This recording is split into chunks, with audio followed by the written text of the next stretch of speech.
September. September. Did I say October? Yes, I'm jumping ahead. September, thank you very much.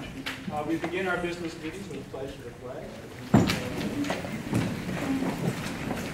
Pledge allegiance to the flag of the United States of America, to the republic for which it stands, one nation, under God, indivisible, with liberty and justice for all. So, thank you all for coming. And I know why many, if not most of you, are here. And so I just wanted to lay out just how this meeting is going to be conducted a little differently than we usually conduct our meetings.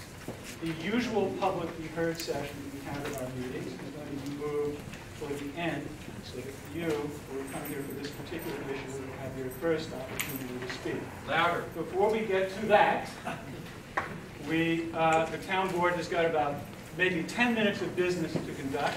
So we're going to conduct our business, and then we're going to go right into the issue of the parcel. I suspect that there are many here who are going to want to speak to this issue. So I'm going to ask everyone, please keep your comments as brief as you possibly can. Please, not more than 2 minutes. I think if we've all thought about our positions long and hard enough, they can be expressed within 2 minutes. Please address the town board, because we're the ones who are instructed with the obligation of making whatever recommendation it is that we make to the DEP. I just want to remind everyone in this room that, in my opinion, there is far more community of views among us than there is divergence of opinion. Let's all remember we're fellow townspeople. Let's all respect each other. Let's try to listen to each other. But certainly, express the views that you came here to express. But again, please express your views to the town board. Please be respectful of each other. Again, for the reason that we're all townspeople. We've shared this town for many years now. We're going to be sharing it for many years from now. Let this be really one of our best moments as far as an important deliberation is concerned. Thank you for that indulgence.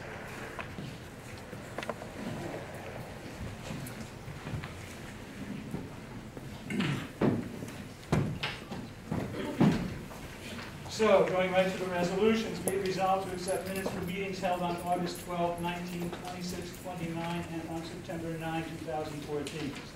All in favor? Aye. Be it resolved to accept town clerk's report. All in favor? Aye. Be it resolved to authorize the transfers per the transfer sheet. All in favor? Aye. Before proceeding to this next resolution, there is one voucher that 3 of you have not had the opportunity to see. So Jay, you give that an inspection. Yeah, no, you didn't miss it. It was a late comer. It needed adjustments.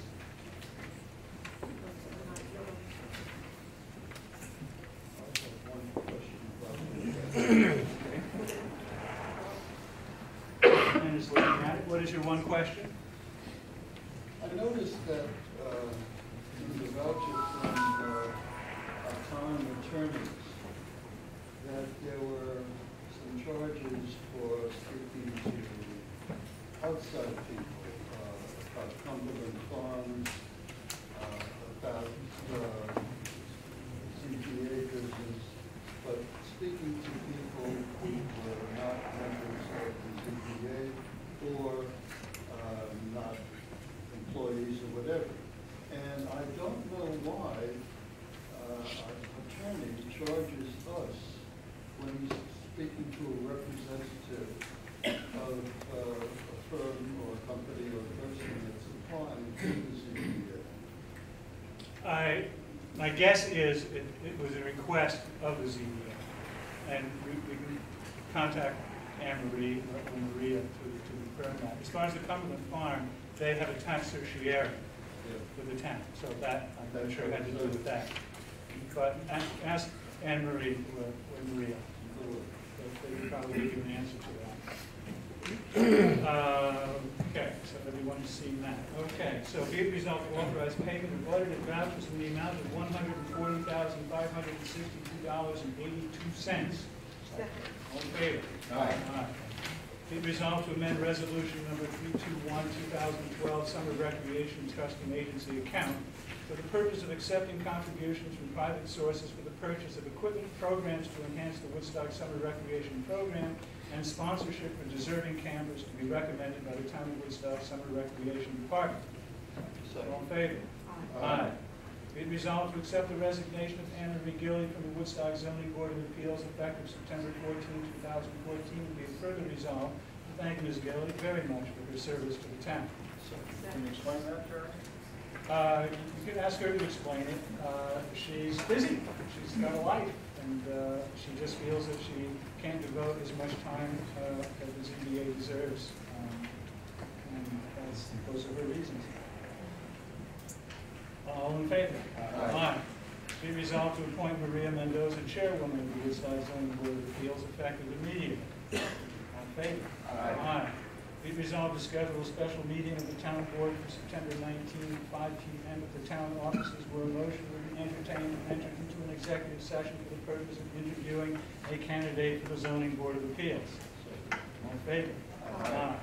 Be resolved to appoint the supervisor marriage officer for the remainder of the year 2014. I thought you were married. For a long time. I'm going to do a group ceremony right here tonight. Yes, yes. Opposites attract. Wait a second. Second. All in favor? Aye. Be resolved to amend resolution number 166, 2014 to read, be resolved to appoint Patrick Acker, permanent assistant recreation director, effective December 4, 2014. All in favor? Okay, so that is our business. Okay, so we're going to do this with a raise of the hands, and I will try my best to go row by row by row, and all up and down the back, and you know, but everybody's going to get a chance to be heard. Again, I just request that if somebody has already gotten up and made the point you have come here to make, you can just simply say, Mr. Jones, I thought spoke very well on this issue, and I support his position. Again, there's an awful lot of us here. I think we all want to get home to our families. And so let's use a little economy of time. Ms. Stein, you are first. Well, can I ask you a question? Yes. Hand raised for a question. Is this town going for meeting or speaking for residents of the town only? Or are outsiders invited? I don't know how many outsiders we have here. So I'm not asking identification from people. So anyone who wants to speak, I'm going to let them speak. Yes, sir. I hope, as we requested at the beginning of this meeting, No, everyone Jerry. will stay Excuse Speak with calm. us. Excuse me. To us. Yeah, can you Stay stand? calm. No, there's a 12 years ago, when I was chair of the WEC, we heard this case. We listened to all the contiguous property owners that showed up. And if I were in Jeremy's shoes a couple of months ago, I very well might have let that letter pass my desk thinking that it was settled in business. We heard from the contiguous property owners 12 years ago. A representative from New York State, or New York City watershed was there. He took notes, we took notes. We had come to a compromise. The fact that DEP has chosen to change horses in midstream is not the town board's fault, not the WEC's fault. So please make your comments to DEP and DEC with the changing in the regulations that have transpired in this past year. And we all know what that's about, SAFE Act and Governor Cuomo kissing up to hunters. Thank you, Jim. Jeremy, would you please people to stand over there so they can- Yes, if you stand here in the future, yes, the camera will have a better opportunity of taking you. Yes, Beth. I'm Betsy Stang. I live in Wittenberg. I'd like to speak up for the animals. I have no problem, and I see there are a lot of hunters here, with normal substance hunting. What we have now is 9 months of continuous hunting. And any parcel that is given to 9 months of hunting, it means that it's no longer safe to walk on, walk your dog on. Several years ago, I was sitting in my house in Wittenberg. I got up from my computer for a minute to get a drink, and I turned around, I heard a bang, and through the window, a high-speed rifle bullet came in and pierced the computer monitor that I was sitting at a minute ago. There is a police report to that, because we obviously called the cops. It had come from up the ridge. If I had been sitting there, I would have been dead. If my child had been sitting there, he would have been dead. It would have gone right to the back of my head. With high-velocity rifles, with an extended hunting season, it brings all kinds of problems and lack of enjoyment. The other thing that I want to bring up is that we market Woodstock, peace, love. We don't market Woodstock as a hunting town. And people come up, there are all kinds of things for hiking and following the rail trails. Well, you can't safely hike on parcels that are being hunted because the velocity, I mean, you know, and somebody else can speak to this, but the bullets go too far. And so it's going to be a big problem for anybody who wants to promote Woodstock as a peaceful place to be when you have 9 months of hunting. Now, again, to the hunters, I'm not speaking about deer hunting season. We live with that. People have we give people rights even though we have a wildlife refuge on our property to hunt deer on the property. It's not what we're talking about. It's not about putting food on your table. As you talk to us, please, like that. But right now we have bear and crow hunting season. That's trophy hunting. Nobody's eating bear, nobody's eating crow. And most people don't. Okay, but most people don't even know right now about the extension of the hunting season. When we've gone around town talking to people have no clue that this is going on. So I think that's an important point to keep in mind. That's my 2 cents.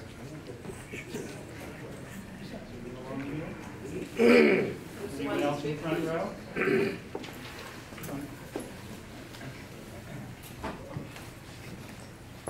Jeremy, maybe we could have somebody to keep time and let's do 2 minutes at a time.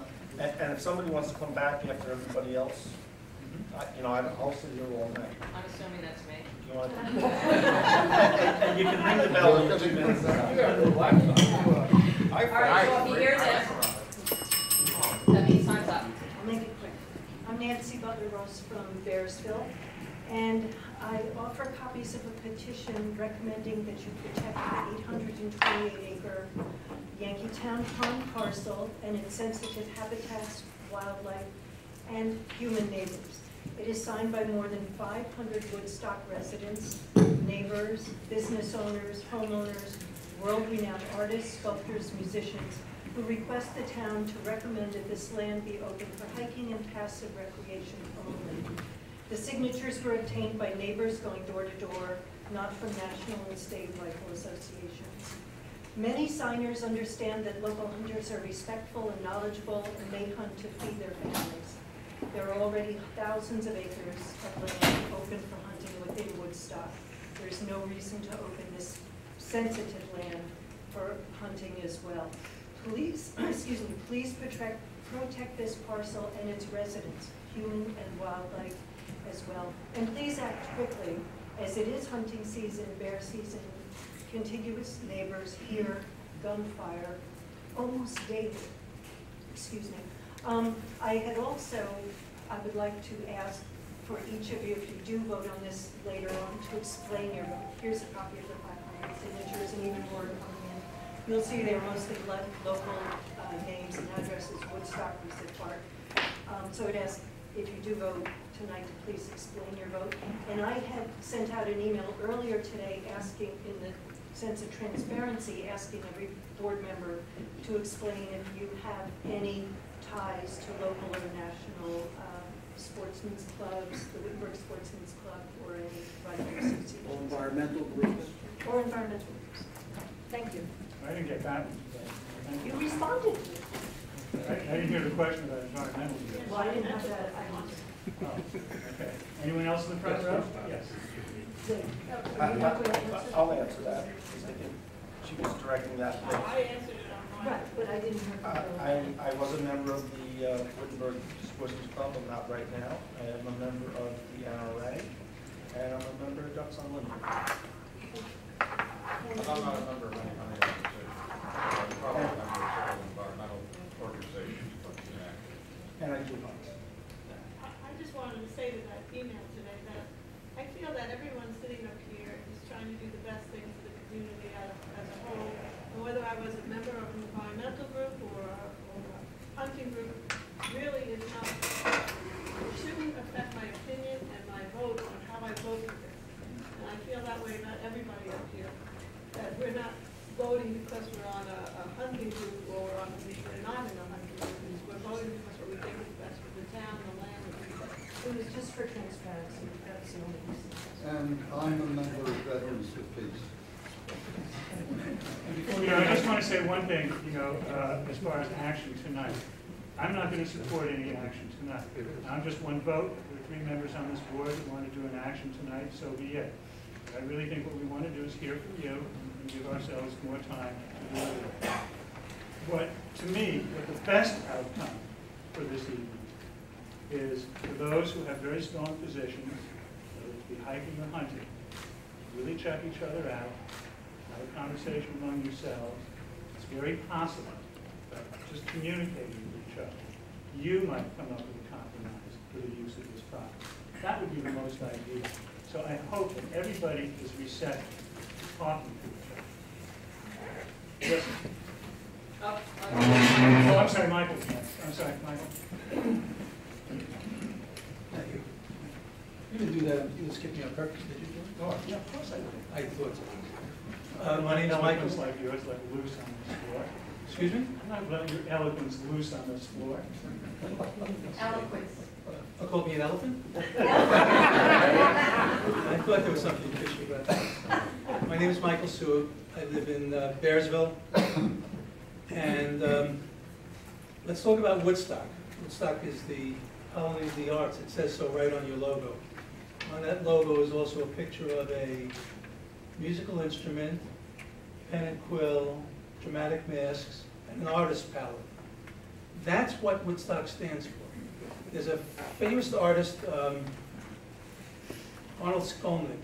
His depiction, picture, poster of a guitar with birds on it has become internationally famous. People equate that with our brand. That's the Woodstock brand. If you look on the Woodstock Chamber of Commerce, that bird is sitting on a guitar. If you look on the walking maps of Woodstock, that bird is sitting on a guitar. Nowhere is there a gun in sight. We're not known as a hunting town. We're known for Mecca for fine dining, for arts, for writers, for everyday people. And I also have, this has nothing to do with specifically about hunting, even though I'm not a hunter and I'm not for it. Speak to us, Michael, please. Sorry? But there's something about the fairness about having all these thousands of acres open for hunting when we, other citizens of this town, don't feel safe in the woods. Thousands and thousands of acres, 5,000 owned by the DEP, and hundreds of thousands in Catskill Park that we're surrounded by. Plenty of places for hunting. 800 of the 5,000 some odd acres are open for hiking only now. That's fractional. So why another 828 acres has to be added to that pot is well beyond me. That's put to me. Thank you. Thank you. Thank you. Michael?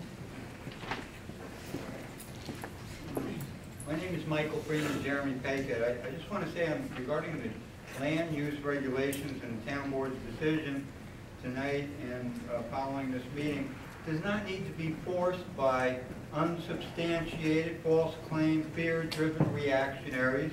The board's decision should be based upon substantiated claims and good land use. And in terms of safety issue, it doesn't always have to be total exclusion of hunters and fishermen. That is a reactionary solution to regulating land that I believe is overzealous at times.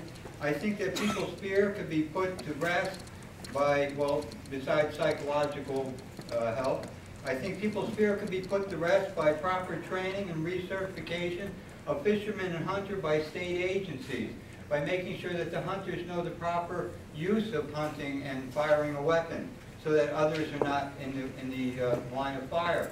I don't think total exclusion of hunters from land use is a solution, and I do urge this town board not to be fear-driven reactionary, driven by people who have unsubstantiated claims. I think respecting fishing and hunting is an age-old historical Catskill thing. Thank you. And to the second vote. Yes, Randy. It's going to be very brief. We don't live in at the Yankeetown parcel. We live on California Quarry, but we do occasionally hear the sound of hunting. Fishing is not really an issue that involves anybody else. You cast a line, you reel in a fish if you're lucky, and that's that. A gun can be heard for hundreds of feet around and disrupts the privacy and the peace of people who have moved to Woodstock in order to have peace. And I'm just here to say that Felicia and I support the right of the homeowners and the people that live there to be able to, as is described in law, when you buy property, to be able to enjoy your property in peace and quiet. And there are plenty of places in the Catskills to hunt that aren't near homes. Woodstock and the entire surrounding area has attracted people who come here because the town's brand is associated with peace and higher endeavors rather than to kill for sport. Yes, Joe.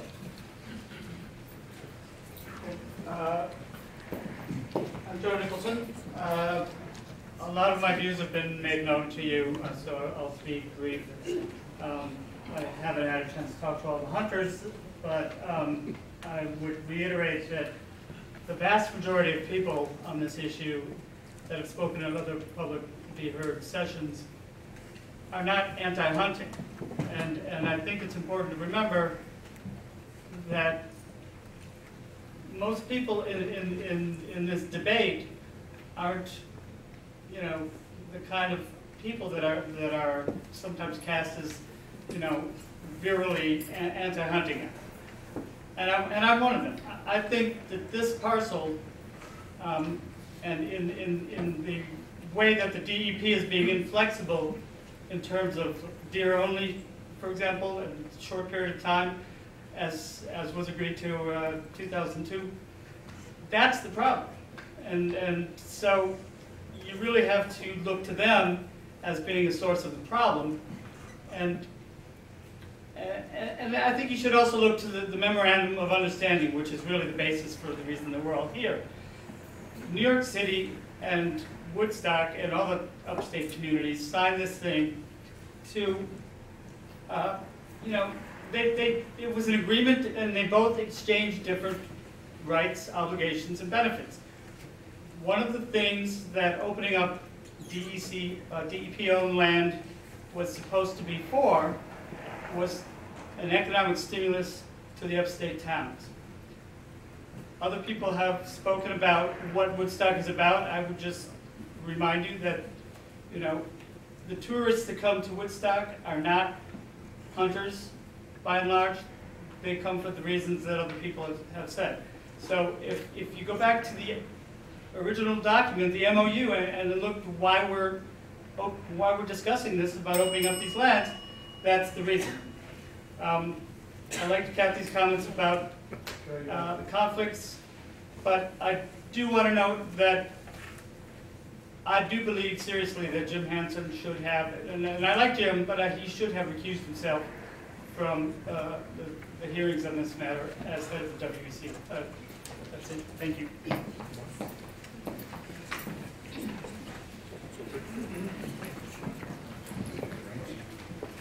My name is Eric Holmlin, and I've communicated with the board on numerous occasions with various letters and letters to the editor.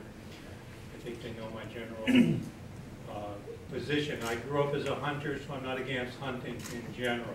There's 287,000 acres in the Catskill Park open to hunting.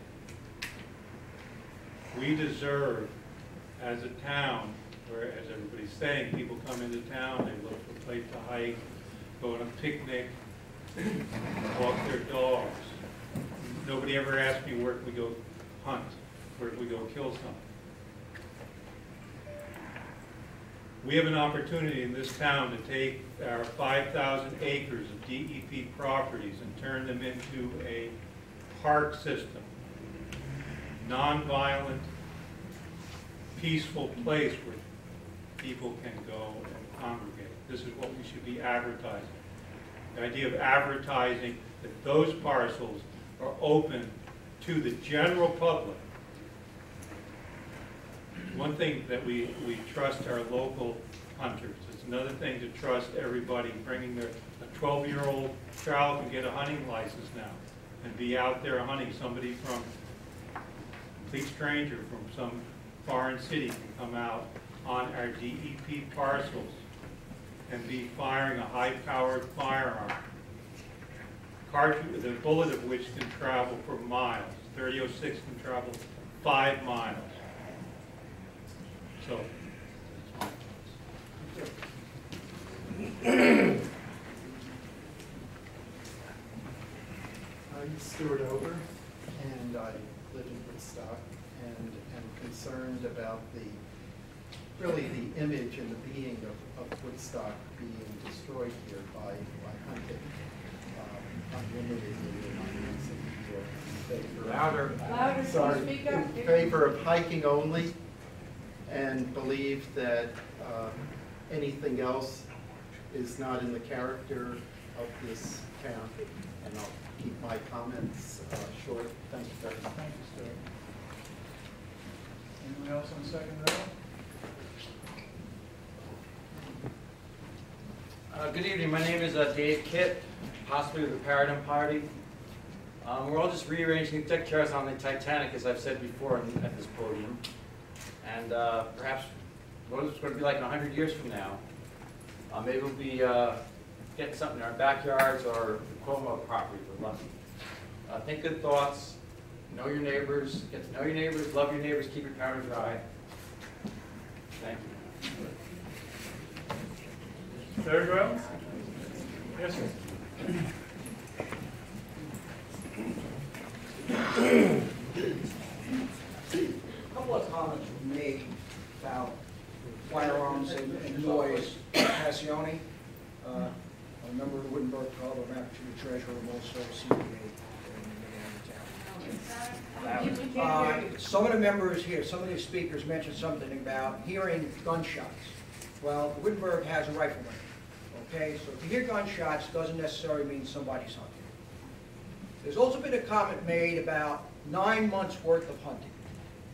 Let me tell you something. If you look at the amount of hours that hunters spend in the woods, you can look at bow season in October, the rifle season in November, beginning December, that may take up 95% of the time in the woods.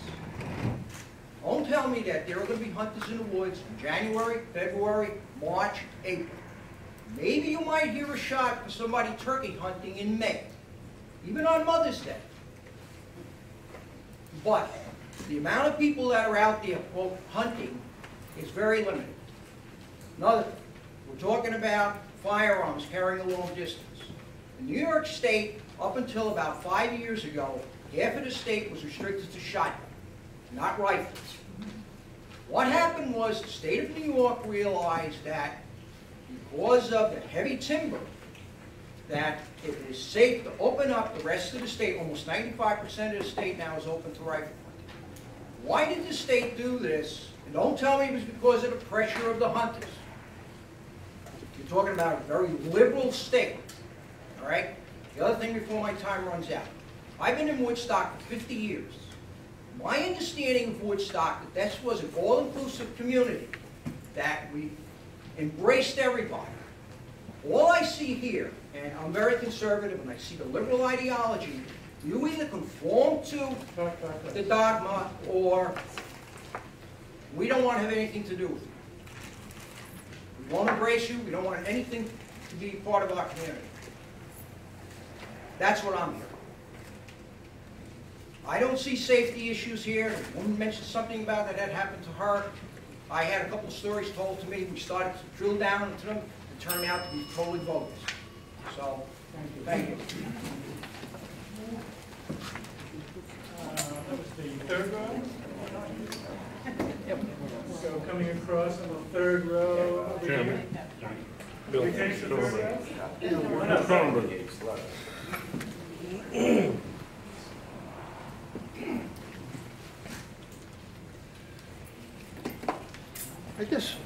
I just want to say one thing. My hunting days are over. I've had good years in Woodstock and I've enjoyed it. It's a great community. But the thing I noticed that most people are concerned about the fear that hunters are going to create this, I don't know, it's crazy, shooting, bullets going all over the place. The fear that has people upset. And please get over that fear. Hunters, all of us should have an opportunity to use those woods, hikers, skiers, hunters, as we've always done before. And that's all I get to say. I can't say much more anymore. But anyhow, thank you. Thank you, Lots of love. Anyone else in the third row is here? Third row here. Call in one, call in two. Fourth row, starting with the gentleman. The lady, yeah, the gentleman, sir.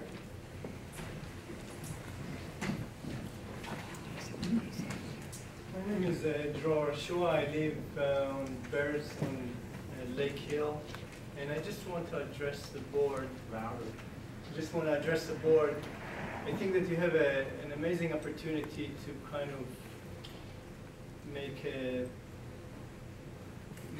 choice that will leave a legacy for generations to come. And I think that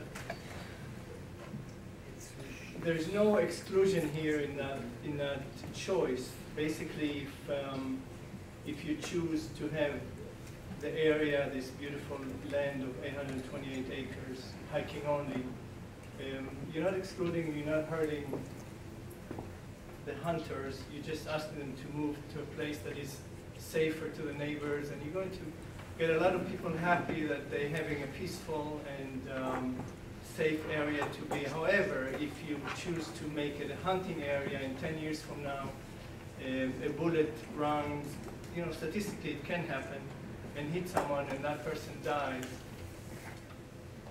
or get hurt. I think that's where your legacy will be anchored. So I urge you to think of your children, your grandchildren, and your great-grandchildren, and the statistics of using any kind of force in the area where there's neighbors and people want to hike and move around, and think of the future.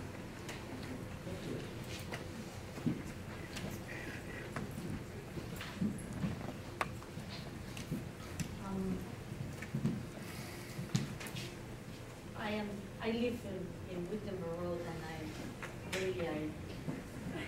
I'm against the hunting so near so many neighbors. And I am wondering if any of you have considered that the property values will come down. If there is a survey about that, and if you can consider that to put it in there, and if there is something to it, how are the neighbors going to be compensated if the property values, are going to go down?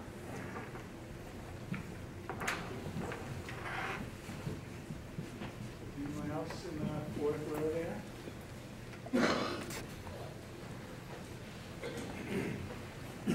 Hi there. My name's Tony Fletcher, I'm a Woodstock resident. Respect that you've got a hard decision to make, and the Environmental Commission as well has had to try and reach its own decision. They're all good people trying to do the right thing. My sense on this is really that there is no shortage of hunting areas. A lot of us who enjoy hiking on the trails, using the trails in the woods for reasons other than hunting, just having to come to terms with the early season bear hunting. It's been introduced this year, September 6th to 21st.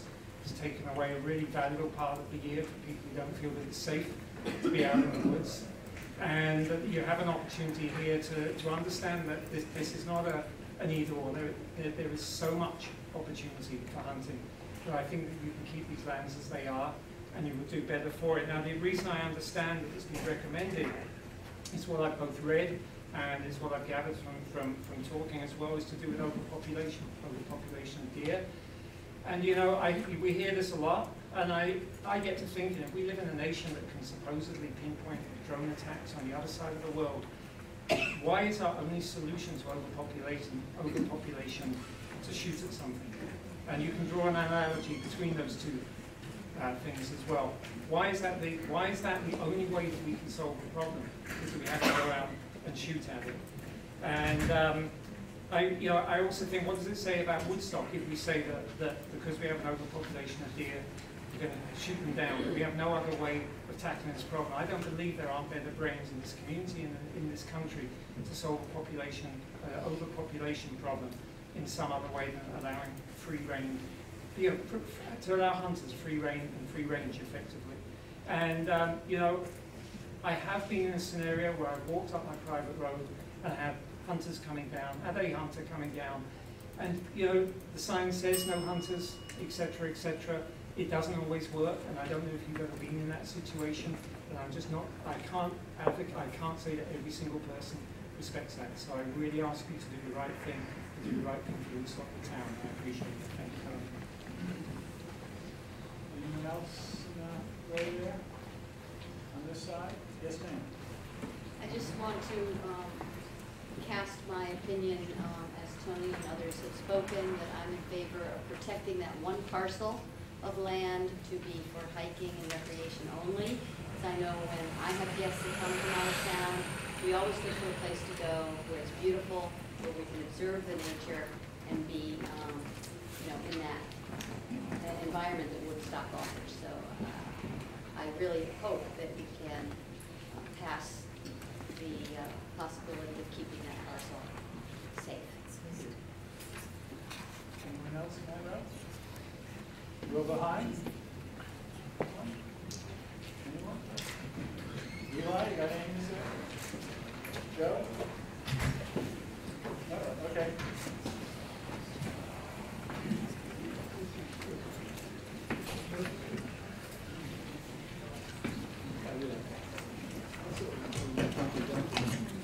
I'm a member of the Wittenberg Sportsman's Club. Eli, better you stand here if you want to get captured on nationwide television.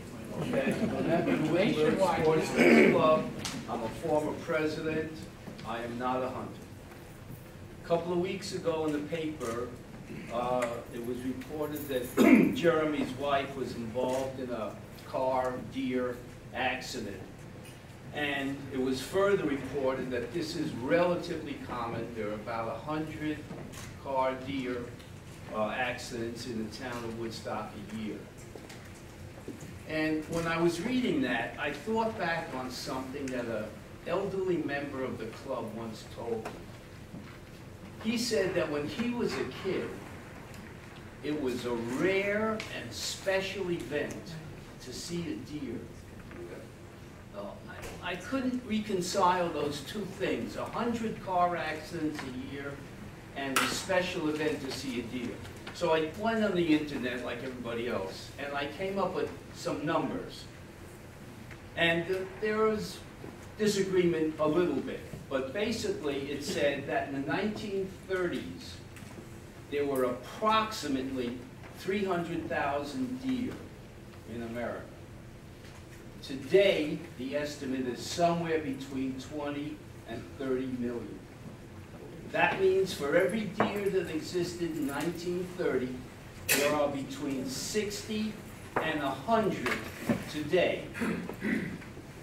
That has far bigger implications than the occasional deer car accident.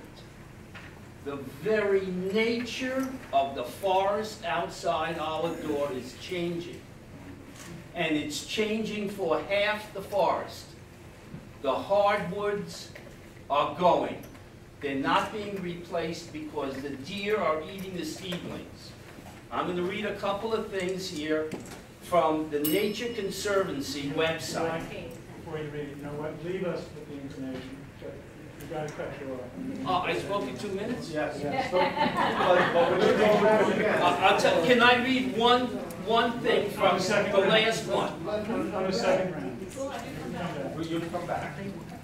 Oh, okay. All right. Wendy Whitberg, and I just have a question. Are you familiar, is the board familiar with the hunter harassment laws that are in place that I just found out about? Which means that if I go into the forest with a bunch of balloons and I make noise with a little radio because I don't want to get shot, that somebody could arrest me and make a citizen's arrest because I'm interrupting the hunt? I'm not familiar with that. Well, I would encourage you to look up, it's New York State, I think passed it 2 years ago, I don't have the exact facts, it's called a hunter harassment law. We will. Okay, so if I play the radio on the edge of state property, I could get arrested. I don't want to get arrested. Well, please, before you make a vote, look up the hunter harassment law. Okay. Thank you. I wasn't aware of that. Yeah, well, it's very onerous. They're arresting, I don't know here, but they're arresting people in New York State. Okay? And the hunters can decide, they can put a camera in the woods and decide to make a citizen's arrest. Thank you. Yes, sir.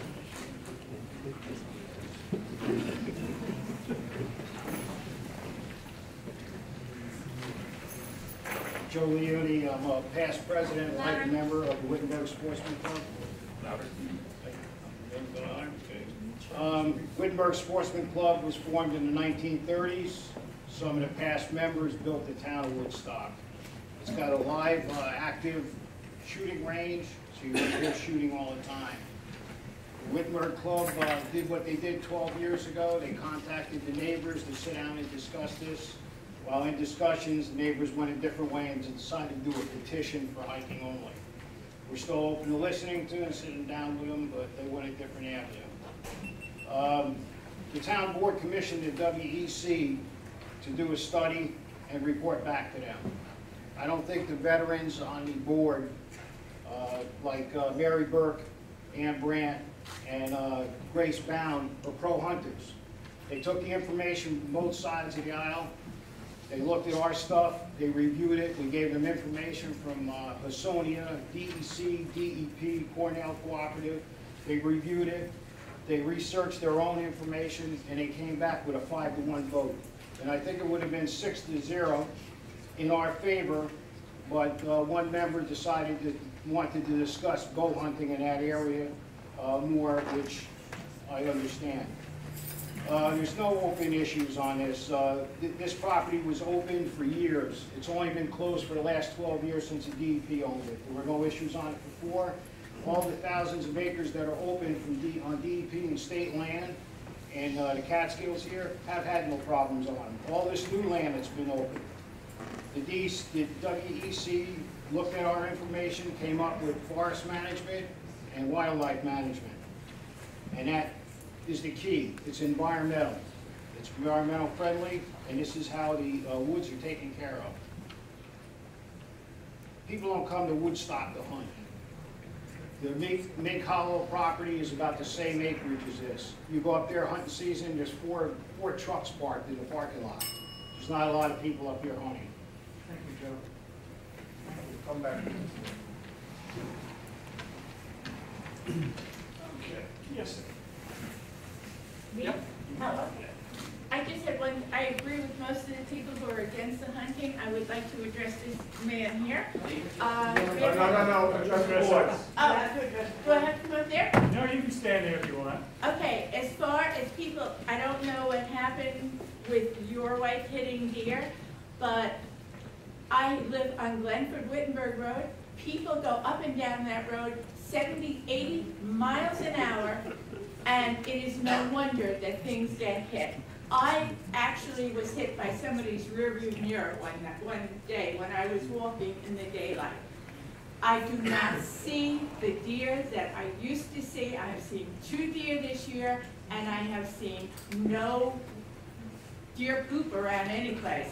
So I don't know why people are saying there is so many more deer. And as far as whoever said you can count the deer, you cannot count deer. It is impossible to count the deer and make a good census of how many deer there are in the United States. Or name? Oh, I'm sorry. My name is Jane Sarcona, and I live in Bearsville. You know, since it's been mentioned a couple of times, I have to say this. Yes, in the town of Hurley, my wife ran into a deer. My wife was traveling the speed limit. This was reported in the paper. There was some concern among some people here that I was going to use that as an excuse for creating open hunting on deer. And I assured that person, and I assure this room, to some pleasure and to some displeasure perhaps, that is not going to be any part of my decision.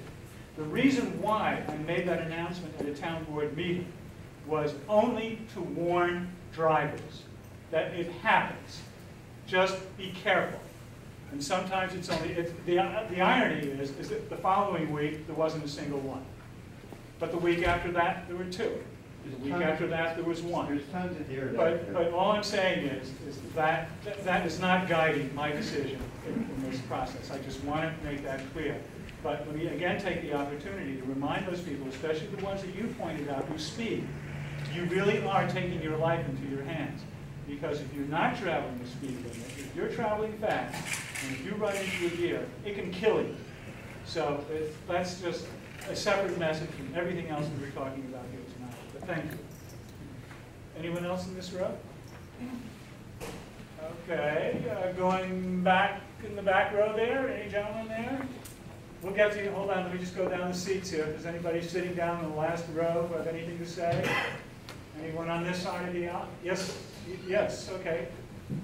Yes, ma'am. My name is Roy. I live in Bearsville. I live right by the castle, actually. I'd like to ask the board not to allow the DEP to strong-arm you into making decisions that virtually all of the residents do not want. The Wittenberg Sportsman's Club is pretty much the only group that stands to gain by expanding their playground during the hunting season. And I respect the right of hunters, but I don't respect anyone's right to hunt on public land. I'm allowed to go naked, but I'm not allowed to go naked on public land. So there's plenty of hunting areas. Would you mind telling us where you go naked?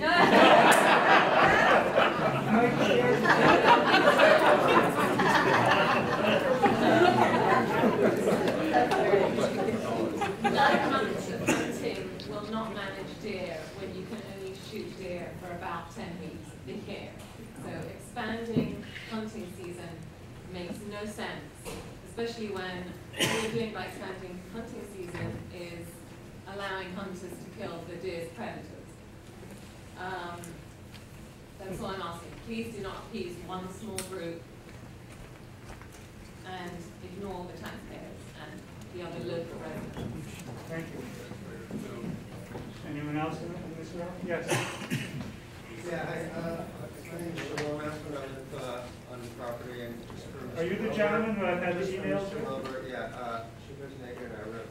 I just wanted to clarify that. By the way, this, I just wanted to point out, in case there was some further discussion about deer getting hit by cars leading to things, just keep in mind that this woman was hit by a car, and I think we know what the logic of that follows. This poor woman's going to have to leave the shop. So, Thank you. Okay. there's just too many of her around. She's a nuisance, and she's just trying the hard way. Okay. That's the way it goes. You want me to leave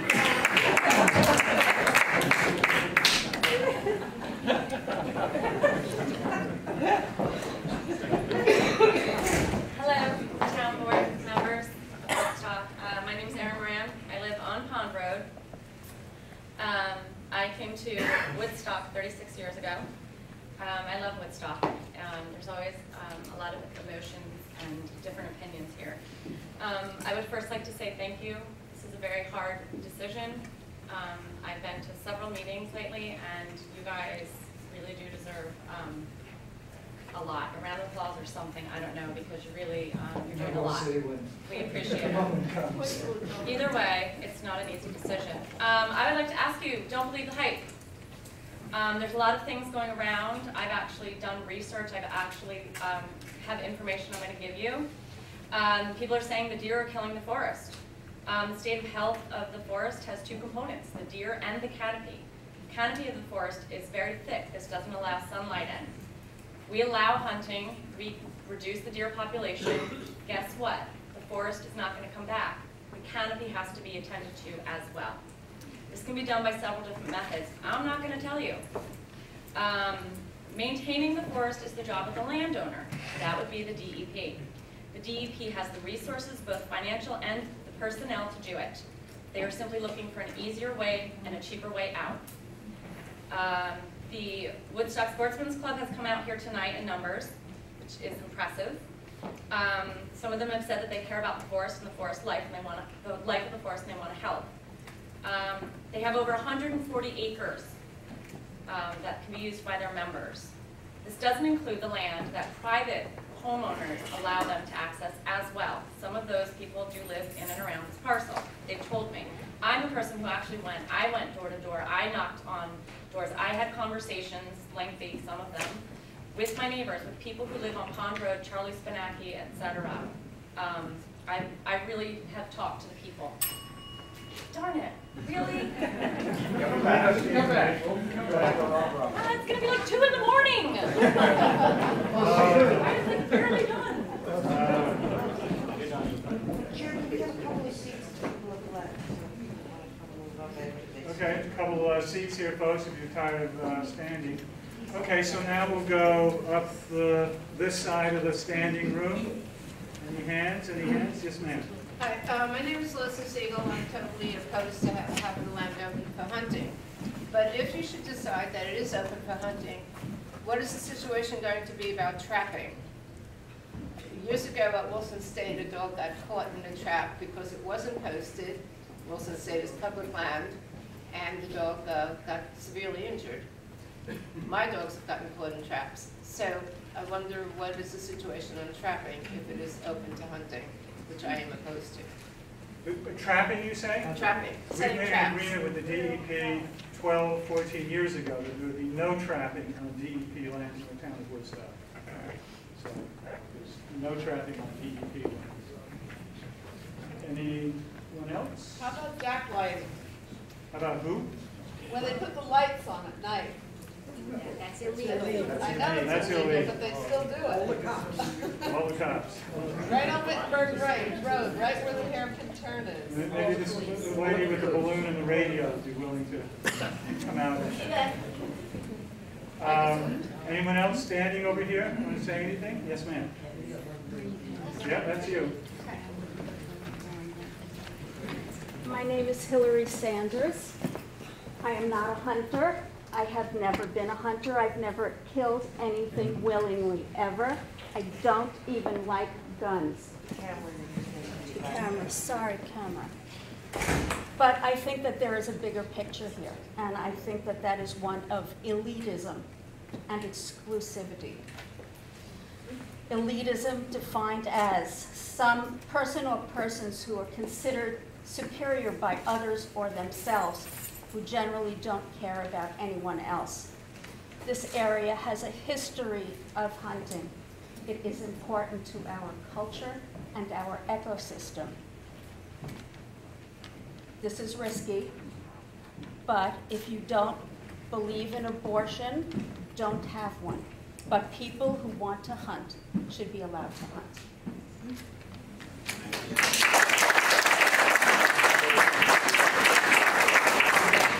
Hi, my name is Nicole Peterson. I live in Woodstock as a resident. Sorry, having a Can little you trouble speak hearing up? you. Sure.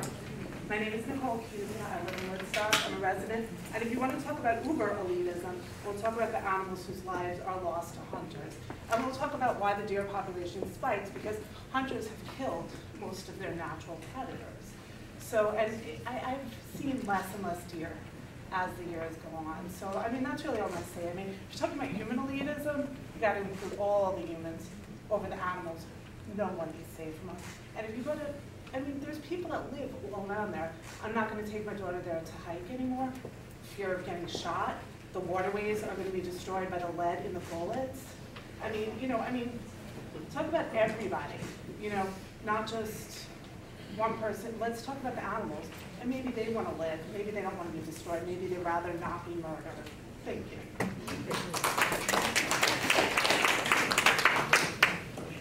Yes, in the blue. Oh, hi, I'm Kara. I just find that Yankeetown Pond is one of the most amazing places all year for recreation. It's a jewel. I kayak on it throughout the spring and throughout the fall after the water lilies die down. And then in the winter, I can ski on it. A lot of other people skate on it. I can't see that it makes sense to have bullets flying around my head. I'm not willing to wear armor. There are some people in the library who would not disagree. Anyone else? Yes, gentleman in the back. Yes, sir. Hello, my name is David Saxman. I'm a resident here and I'm a shop owner. I just want to say that if I wanted to go into the woods and just sit quietly and watch birds or enjoy the animal life and not have to worry if somebody's drawing a bead on my head without thinking that I'm an animal, I just want to be safe and be able to enjoy nature and be able to not have to worry about what's going to happen to the nature that I'm watching 15 minutes later or a week later. Thank you. Yes, ma'am. You're red. Hi, I'm Joe. I don't have anything that I prepared, but I do have a question. Why do we have to kill everything we have a problem with? There are always other solutions, and I can't believe if, I think we have fewer deer, but even if what the gentleman said is true about the statistics, there are many other ways, including keeping the predator population alive, and scientists and zoologists, people are coming all the time up with solutions for things that we want to get rid of. So I don't think that the answer is to kill something. And if we can be very hard-nosed about it, Woodstock is a community that we all try to keep alive and thriving. And we have a reputation for a number of things, and one of the most wonderful things is that it's a giving spiritual community. We've got every kind of religion. We teach compassion if we can. And I think it's a really bad example for Woodstock to have this open hunting license for people who want to come here. I think it's going to be very bad for our reputation, and if we can be that hard-nosed about it, I think that would be a reason to say no, no, no. Thank you. Okay, moving along. Anybody? Yes, sir. My name is Bob Plummer. I'm a resident both of Woodstock and West Sterling.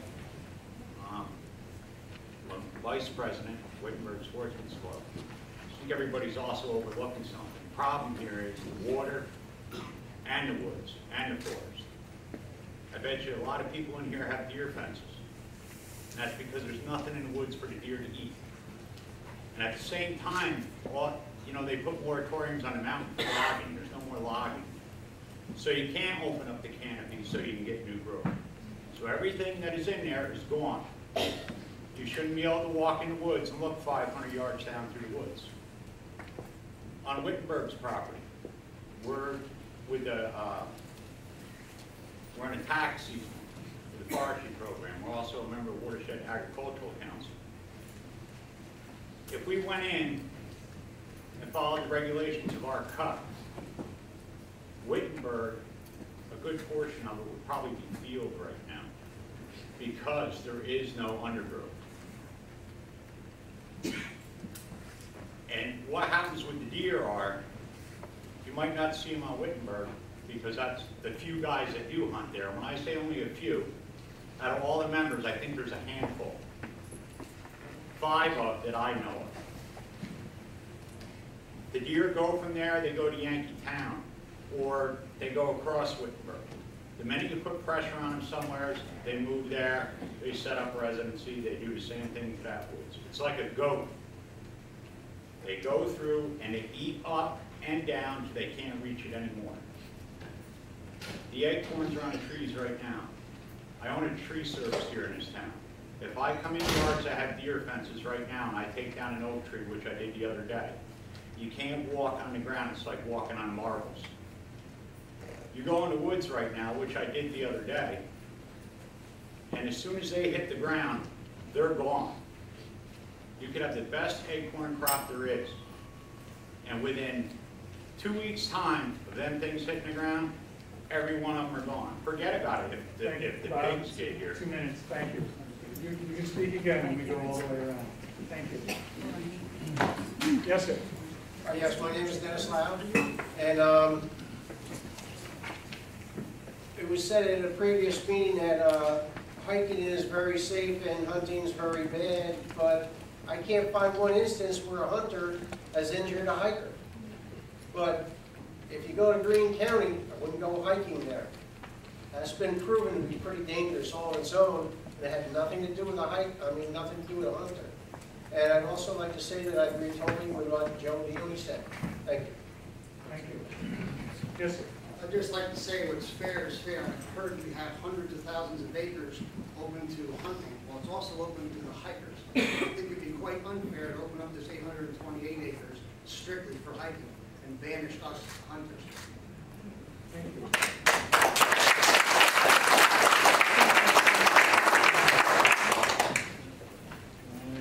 Going. Gentlemen, standing. I'm John Cedarquist. I live across Taker Street here on Mass Street. Neighbor Sarah here, neighbor Dave here. My family came up here in 1903. Louder. My family came up here in 1903 to paint. Founded the Woodstock colony here. We know, the gentleman was very eloquent about talking about our seal and what Woodstock means to a lot of people. I got generations buried in the artist's graveyard there. Across Rock City Road from there is Andrew Lee Field, which used to be called the Wreck Field. They named it for a young man who was killed in a hunting accident, who was shot. You cannot make the argument that hunting is not, of its essence, deadly. It is dangerous. It does not mix well with hikers. So, my vote is to certainly have a separation where we deem that it's a good idea. Nothing against hunters per se, and there's plenty of land to hunt on. The deer do travel. I know, I have acreage out in West Hurley. I have a deer on my yard right here up the street. The bear comes by the street. That's fine. They don't bother really anybody, turn over the garbage. The point is that the argument here, I don't like to see it devolve into a hunters and hunting versus us tree-hugging liberal artists. It's not, we can all live together, and it's a matter of defining what the territory is going to be that's going to be sort of mixed use. I feel that this parcel is not a good place to expand at this point for hunting. People around there, the residents, the problem with it, I don't like hearing, gunshots too near the town either. I know that's out there, but I do like to hear both sides, due respect for hunting. I don't do it myself, but I learned to shoot up here, and I like venison, I'll admit. Not man enough to go out and drop them. But I do not like to see the argument go back and forth.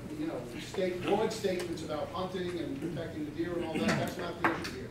The issue is land use, and I think that this parcel ought to be protected, and as much as we can protect within Woodstock Township. Thank you.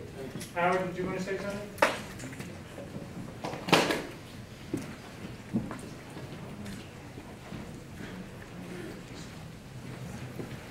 I live on the Bearsville End by the Wittenberg Road.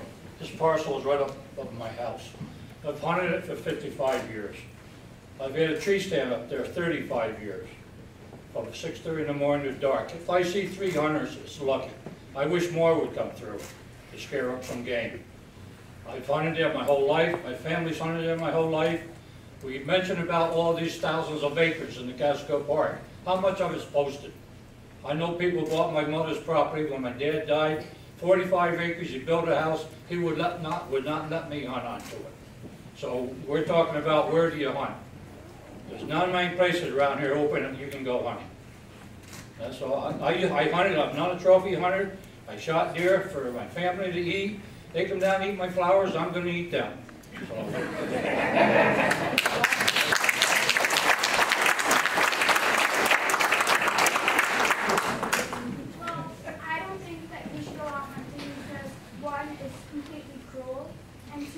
I don't want to go there and hear gunshots and think of a dead animal. I want to go there to be peaceful and to have fun. But like, it's not fair to the animals. I don't think they want to die because somebody wants to have food. I don't think it's fair, one, and it's just cruel. And it's just not right. Thank you. I don't know if that was your debut speech to a public forum, but that was very well executed. Good for you. Could you tell us your name? Yes, sir. Shannon Byrne. Thank you.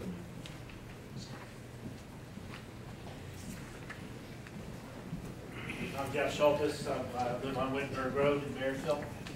And like my Uncle Howard has just spoke, our family has hunted there for close to 200 years up in that area. With never an incident. And I've also hiked it, biked it, and know a lot of people that love to hike that area. And I believe in hiking completely. And I believe in hunting and safe hunting. That's the way I was taught by my grandfather and his father and everybody else. What I do take caution of is people that do walk in the woods and have their dogs. There are leash laws in the town of Woodstock and the Catskill Park. No dog should be running loose on any of these properties. Private or state or DEP land. That's all I can say is I hope you make the right judgment on this. Thank you. Thank you.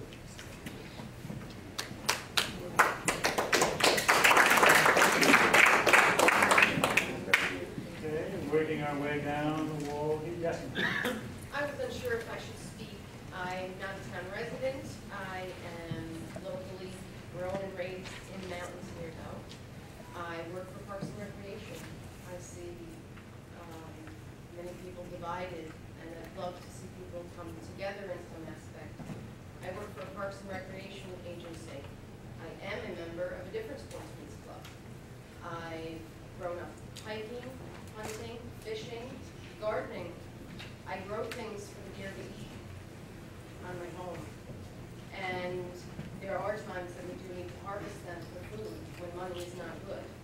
And I appreciate the things that are brought to my life and that I can share with my family and my loved ones. And when I hike, I make sure if I turn a stone, I turn it back. And I appreciate the beautiful things out there, including the deer and the squirrels and the acorns. And I would like to see less division amongst people and maybe come to a common ground.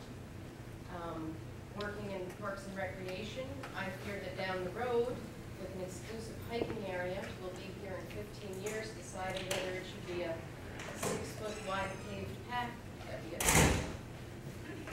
Something to think for down the road, as things need to evolve and change to accommodate everyone. Thank you. Just tell us your name. Captain Hopkins. Yes, sir. My name is Tom Seabold. I'm from the town, local Phoenicia. There was a couple things that I heard throughout the conversation that, I think are misleading. To open the land for strictly hunting, I think, like was said earlier, is unfair. We don't have any DEP land that's strictly only open for hunting. And also the deer population thing, saying it's decreasing, that's, I believe, false, and almost I would agree with that every hunter in here would say that the population has gone up, being the fact that we are in the woods and we are looking for more than anyone else here. And the whole danger of mixing hunting and hiking there's a simple solution. Just what you're wearing right now, blaze orange. You know, if you want to go hiking, you could wear blaze orange. You can see them from a mile away, and it's as simple as that. And you know, it's just, I think it's ridiculous that to say that Woodstock was based off of, you know, festivals and stuff like that. I'm young. I went to school around here. Most kids that I know that I went to school with, I've seen countless my age that are heroin addicts and addicted to drugs, and that comes with the festivals. And some people may not agree with that, but Woodstock, as much as I hate to say it, is one of the most notorious towns for drug use. And maybe we need a little more hunting from our kids, you know? And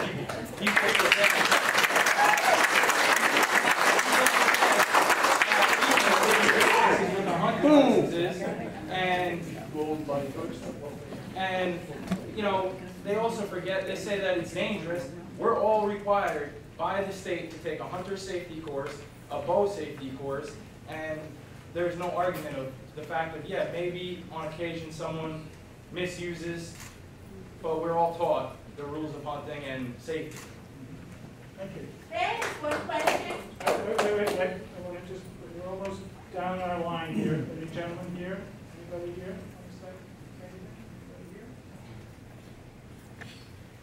Okay, well, you asked first. You can speak again.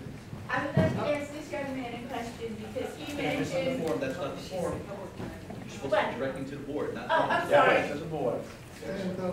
Do you know if when the hunters go through all these testing, that they have to go through drug testing as well to find out if, yeah, I'm going to go out hunting. Sure, I'm stoned. Do they do that with these hunters? Or drugs. Or drugs? Okay, okay, good question. We'll start all over. That's it. Okay, oh, there was one that, did somebody else have their hand up over there? Somebody over here? Right there. Did you want to speak? Yeah, I wanted to just respond. My name is Joan Pollard, and I lived in Woodstock. Well, I came up every summer from the time I was an infant. And I don't hunt. I don't like killing animals, but I have a lot of family members that like to hunt, and I support them because it's what they enjoy. And I know that it has a place in our ecosystem, okay? As far as responding to that comment about, yes, they take a course, and yes, people break rules. You take a driving test and you get a license too, but does that mean you never speed and you don't use drugs? Do they drug test you when you get behind the wheel? Only if you get stopped. So, I mean, that's kind of a ridiculous way to compare. And, I mean, I certainly feel that I don't belong to Wittenberg Sportsman Club, because I know you think everybody here does, and I don't. But I do support their views, and I think that everybody needs to work together and do both. And I agree, put an orange vest on, whatever.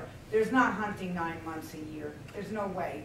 Plus, we have numerous mountains in New York State. You can hike all the time because there's no hunting allowed on them. There's many places, Overlook, all of them. You can't hunt there. So, only in certain areas. Well, you know that. But I mean, the thing is, there are a lot of places you can't hunt. So put on a vest, or don't go out during hunting season. It's not for 9 months a year. I've never known anybody that hunted 9 months. Thank you.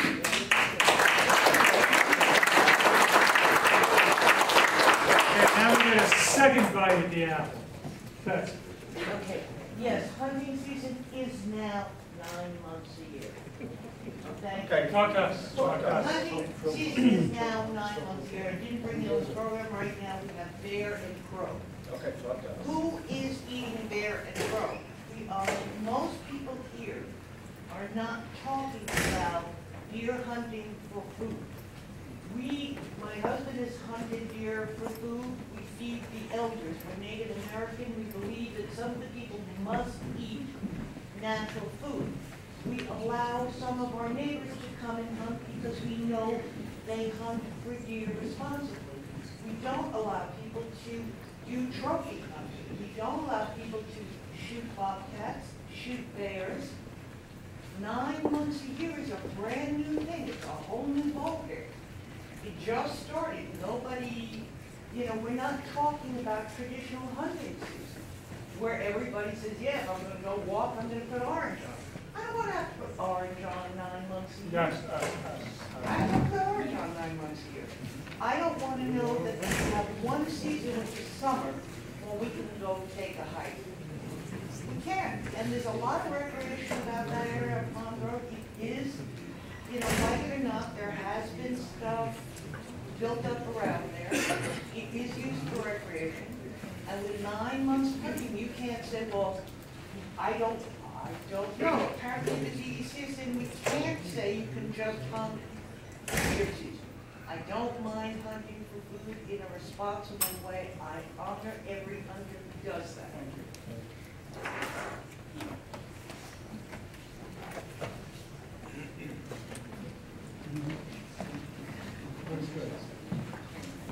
I'm in for Hallie. The left side and the good side. That's where everybody's been. Should I go over here? Camera, that's right. The camera's there.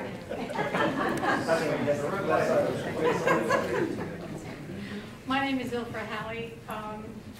I have lived in this region for 20-some odd years, and 12 to 15 of them were in the Wittenberg Road, Wittenberg area. One of my greatest refuges from that time to present day is the Yankee Town Pond.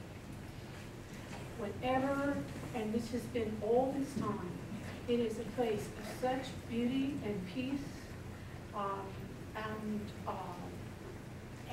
and hopefully solitude.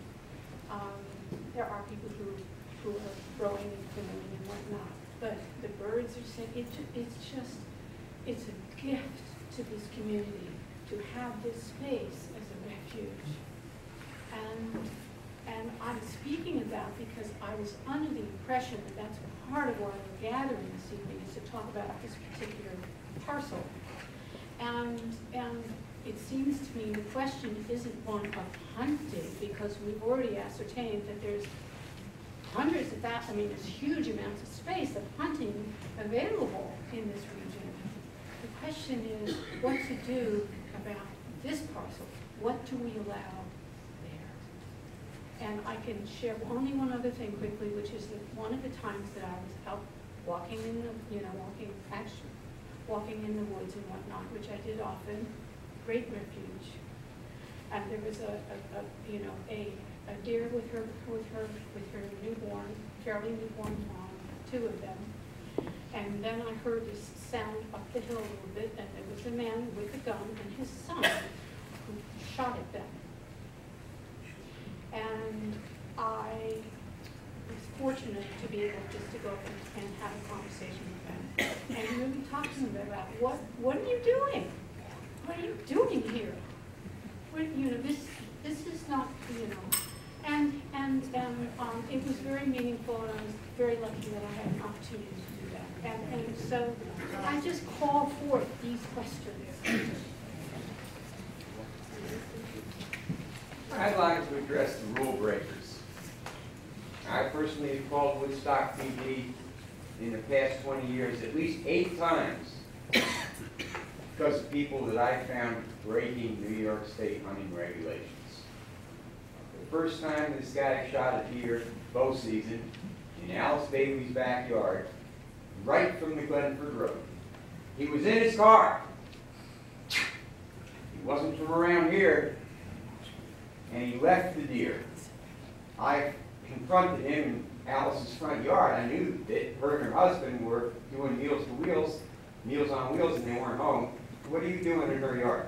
Well, I shot a deer, and I think it's wounded, and I'm looking for it, but I gotta leave soon because I gotta be back to work in Nassau County. 15 minutes later, he left. We called the game warden. I said, look, there's a wounded deer out here. I'm gonna have to put it down if necessary. Short story long, next year the guy's back again. Now he's in Ben Barconi's front yard with a loaded rifle and an open beer looking right at Company 2 Firehouse. Did he have a license plate on his car? Yes, he did. Why did you call it? Yes, I did. But he left before Woodstock PD could get there. Fast forward 6 more years. Last day of deer season, he comes barreling down our private road with a buddy, ran over our tools. We were doing ditch maintenance. Ran over our tools on purpose. His buddy gets out of the van, picks up my shovel and tries to hit me in the head with it. That time we did get his license plate number, and the chief of police called it into Nassau County. They were off-duty sheriffs that stole the van out of the impound yard and came up here deer hunting. That's the kind of people we don't need in our community. Thank you very much. They lost their jobs and their pensions too, and I'm proud of it. Well, this wasn't planned for me to follow that, but I think a big thing that's causing problem here is that most of us who are not hunters don't have a problem with the local hunters who respect the land and have been hunting it forever. My family hunted. That's not the problem. I think part of our fear, I'm a neighbor who lives 12 feet from this land, the border of this parcel, is that it will be posted on the website.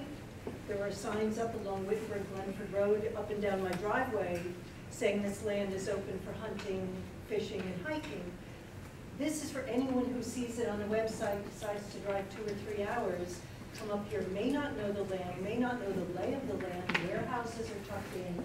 It's not local hunters versus hikers. It's the concern of what we're opening this up for, people who may not have the skill and the training and the respect that the locals do. The other thing I wanted to say was that when we live next to this property with bullets flying, potentially, we don't know where they are. Sounds are different. It may be from the hunting range. I don't know. But I wear red every time I go out to do compost now. And for people who are saying that, you know, just wear red when you go in the woods, well, what about my backyard? I have 4 to 5 acres that I can't really go work on and feel comfortable being on unless I'm dressed in bright red. That's really not how I've been living here for decades. And this is my only copy, but so some people will know this is from New York City DEP, hunting on water supply lands. And it says here, hunting on water supply lands begins each fall on September 1st, the first day of squirrel hunting season, and ends at the close of spring turkey season on May 31st. To me, that's 9 months, so I can make a copy of this on the website.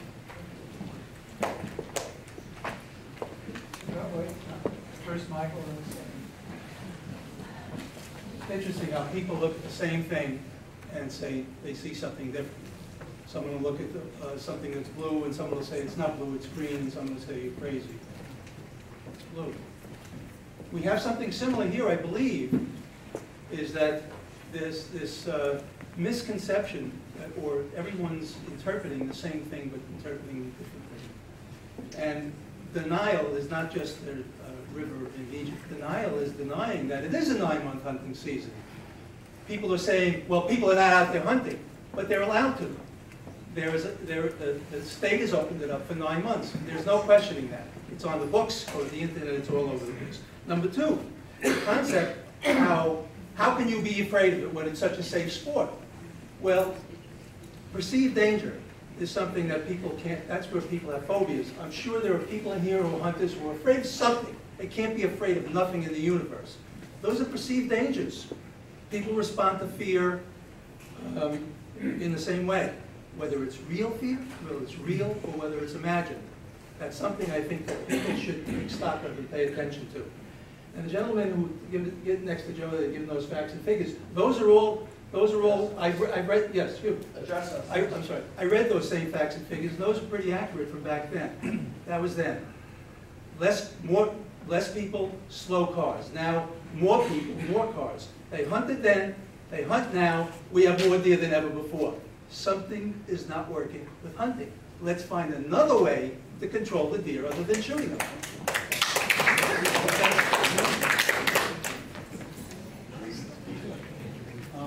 I just want to say specifically, I think a lot of people are misconstruing information. Most hunters don't kill deer just because they want to control the population. I know a lot of hungry people in Appalachia. I know a lot of hungry people in Lakota Sioux. I know a lot of hungry people in California. I've traveled in over 32 states of the U.S. I've been in Japan, been in Canada. I'm an ex-Marine. There are a lot of hungry people in America. And if you take away their right to feed themselves, you're taking away their right to live and exist. I want to say I find it as a hiker. I'm not a hunter. I'm a hiker. I'm a wildlife spotter and an animal admirer. And there are plenty of deer out there. I find it interesting that Native Americans were stopped from hunting in the late 1800s, and they faced forced marches, concentration camps, emaciation, that's loss of weight, almost dying, due to the U.S. cavalrymen who were taxpayer funded by the same exploring elitists. They had killed off the buffalo, the food staple of the native people, in order to cut off the indigenous people's food. The Bible that I read, and by hundreds of millions of world people, it does not advocate vegetarianism, and Jesus Christ fed the hungry masses with dead fish that were killed. Where were all these fearful elitist people speaking for the hungry, squaw, or the starved, papoose, who had their hunting stopped?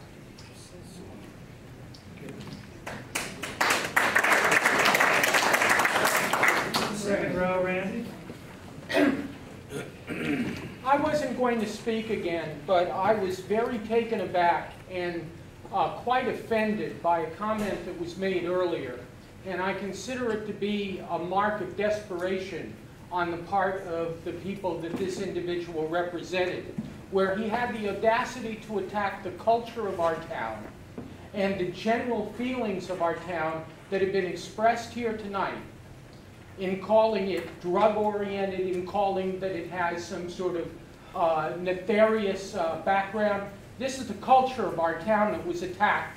And I happen to appreciate the culture of our town.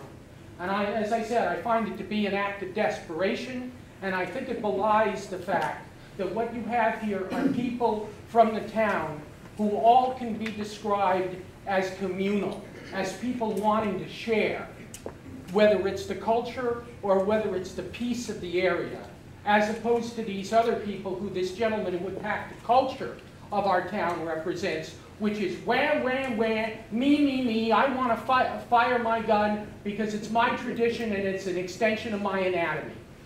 And I'm tired of it. And this guy who made an attack on the culture of our town, I think belied exactly what the separation of opinions are here. There are people who want peace, who have moved here for peace, and there are people who are selfish and just want to do whatever their tradition is. Thank you. Thank you. I just want to say something. You've lived here a long, long time.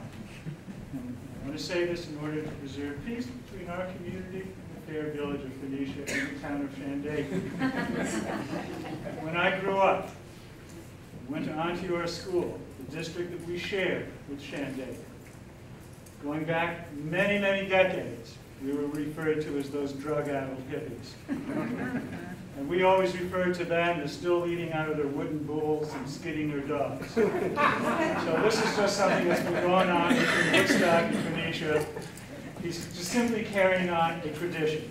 Please don't be offended. Second row, yes.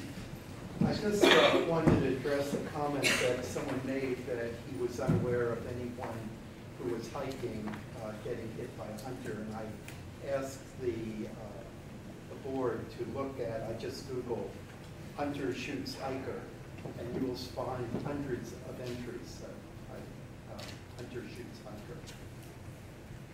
In New York or All over. nationwide? Well, it's on the internet. Yes. I would like to clarify a point that several people have made. All state land except state parks is open to hunting. Overlook is open to hunting. If you're wearing orange, if you're hiking the Overlook Trail, you best also wear orange during those same 9 months.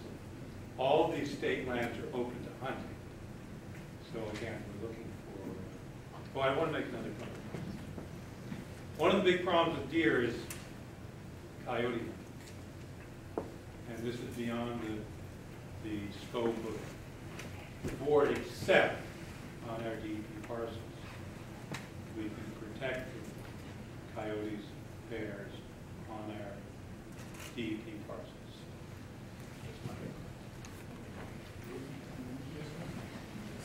What I'm about to say is connected to what Eric just said. A little lapse in logic here. If we have a deer overpopulation, why are we killing the predators? Why is there 24/7 hunting on coyotes from October for months? I don't understand the logic. Kill the predators and say, oh, the deer population is overpopulated. Yes. I didn't know this discussion was going to be about hunting or anti-hunting, though it was about the use of this parcel. I think we forget that the DEP owns this property.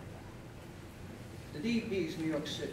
New York City is very risk adverse. About 10 years ago, they started opening some of their land to hunting. The procedure they used was that you had to get a special license, like your reservoir permit. You had to register. There was only certain places you were allowed to go. All right? Progressively, they found out, number one, having the hunters on the property was eyes and ears for them. Number two, they had no incidents. That progressively to this, now what they do now is they remove virtually all those additional restrictions. Now, if the city was concerned about liability, why did they do this? I think they felt very comfortable with the individuals that were on the parcel. Yes, you're going to have bad eggs. That's life. We can't run all, we can't do everything just basically because somebody out there may be inappropriate. I hunt, right? I'm also 68 years old. I'm probably more of a danger to the people in this room when I get in my car to leave than I am when I'm in the woods. Where are you parked? Yeah. I'm driving. You know, that's the criteria. You know, I think it's just a perception rather than reality. I'm not saying these incidents haven't occurred. And if they do, if somebody enters on their property, I'll tell you, every member in this club will be down there to try to find that guy. And I came from New York City. I've been up here for 50 years, but I originally came from New York City, and I have friends of mine that hunt. Let me tell you something. They're some of the best hunters you'll ever find. You'll have the oddballs that will come up, and what I find over the years, that they hunt for a couple of years, and then they're gone. The guys that usually continuously hunt are the ones that, you know, you're going to see most of the time. Thank you.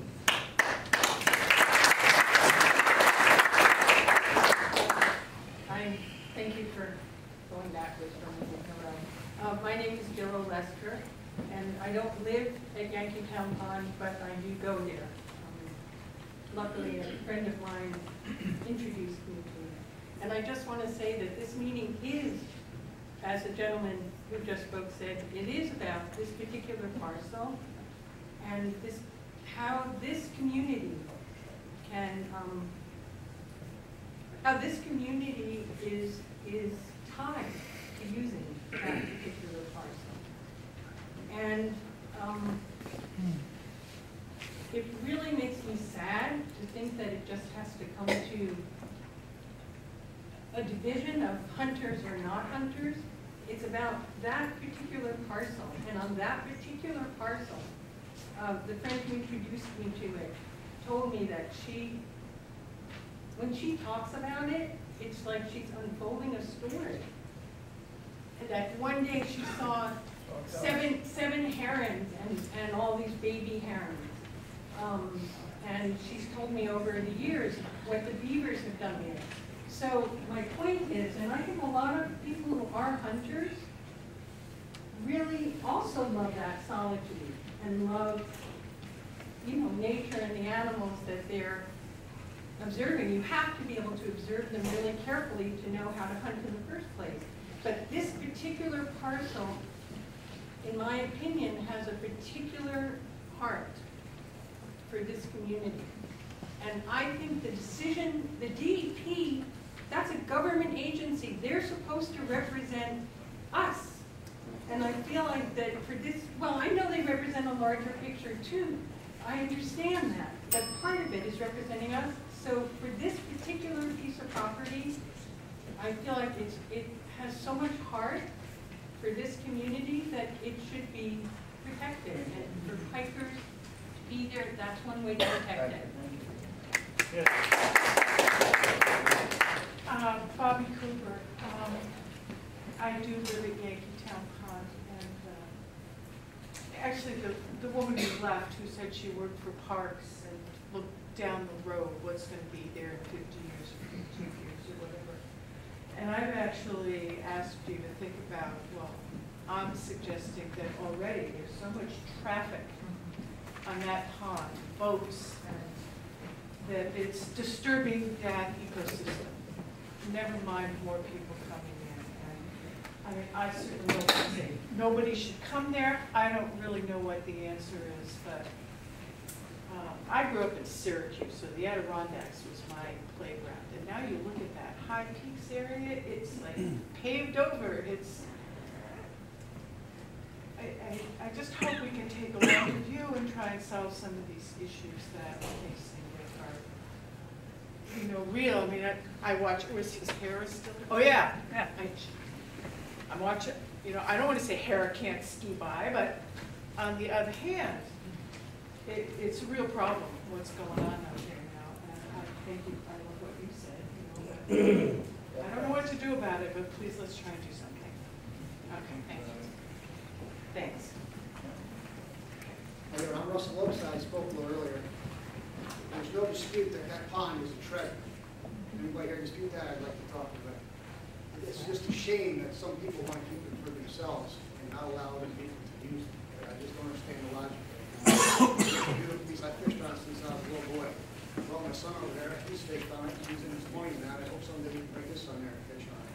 It'd be a shame just to keep it for a small group of people. I just don't think that's fair to society. Aaron? Yes. All right. Speed talk, Aaron. Okay, I have handouts. I took a lot of time to get these handouts. It's important. All right. Don't believe the hype. The deer are killing the forest. The deer are not killing the forest. There's a canopy. Okay?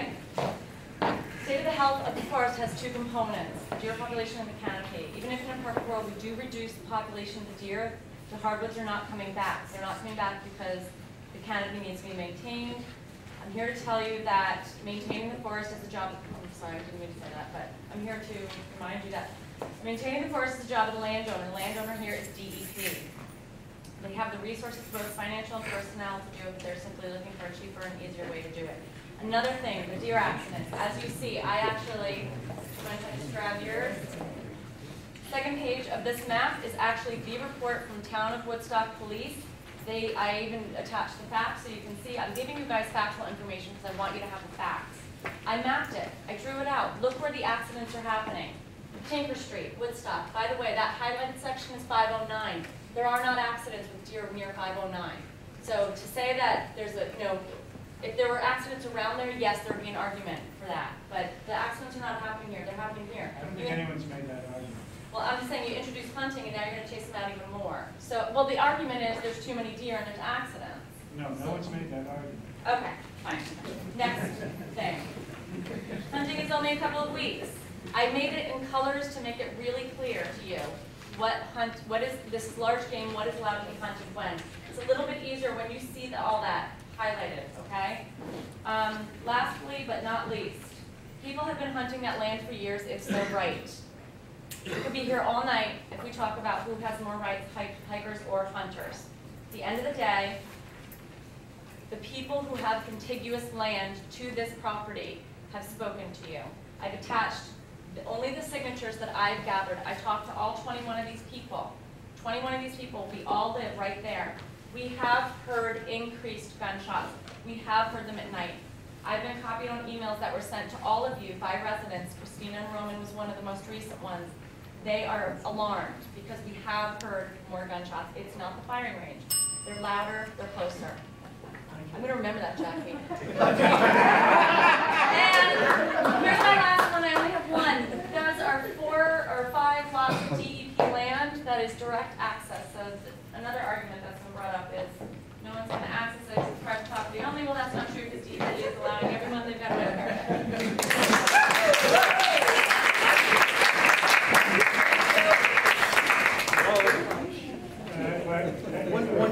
You got your second bite. Wait a minute, my hand's been up about Yes. 5 times after they called it, and I'm not gonna be ignored again, okay? That lady's talking about property owners. Wittenberg Sportsman Club is a property owner of Yankeetown Pond, okay? Which you could hunt on, okay? Duck hunt, legally. All right, nothing said. And for the lady that said she doesn't want to wear orange when she's in the woods, would she go out at nighttime without a flashlight or reflective body on herself? You know, it's just common sense. If you're in a dangerous situation, or you think you are, wear orange or red. You know, it's just common sense. But the danger is artificial. Let's talk over this. Somebody else have a hand up? Yes. It was interesting about where she says to cut the canopy. Do you know what happens with the deer population when you cut the canopy? It explodes because they feed on the new crop. So you need a constant interaction between forest management and harvesting. You want to bring in mountain lions? You want to bring in wolves? Some people do. They do. You talk about hunters. A person was just killed in California by a mountain lion. Okay? I don't think we're ready for that. Maybe to a degree. Okay? But as far as a number to, how many deer they take in New York State? 260,000 deer. How many mountain lions, how many wolves are you going to need to control that population? I'm a predator. Live with it. I'm no different than a wolf. I'm no different than a mountain lion. I breed. I hunt. Does that make me immoral? A big team you have. Yes, I do.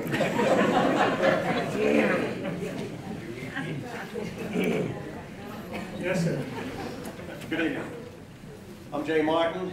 I'm a past president of the Ulster County Sportsmen's Federation. I do not live in Woodstock. Wow, there's been a lot of powerful statements made tonight, some out of emotion, some out of reason, some a mixture of the two. I think it's incumbent on this board in its thinking to check the veracity of some of the statements made this evening. The hunting season is not open for 9 months. The hunting regulation book clearly states what the open and closed dates are. I think, again, it's incumbent that you check this to make sure we're dealing with facts and not fiction. We have heard a few walking encyclopedias of misinformation tonight, which is unfortunate. Again, I believe it's incumbent that you check out some of these statements before you render your decision. You are talking about a piece of property that is owned by DEP, and as was stated, previously there was no hunting on much of this property. It was open, and DEP, which is very litigation wary, has had no cause for alarm. Sportsmen, by and large, are responsible. There's always a bad apple. We, as sportsmen, are trying to delete the number of bad apples, trying to promote safety, trying to promote this tradition to help the conservation effort, but also to pass on a worthwhile livelihood for those who are outfitters, those who are guides. I happen to do charter services on the Hudson River during the striped bass season. These kinds of activities have been a financial boost in the arm for many little mom and pop bait shops. Marinas have a chance to double dip. So we're talking about a piece of property here that has lots of potential for all people. When Jean Ann McGreen was a Region 3 DEC director, she made one comment. You're going to get the fourth bite. Yeah. Let's share the common ground. Thank you.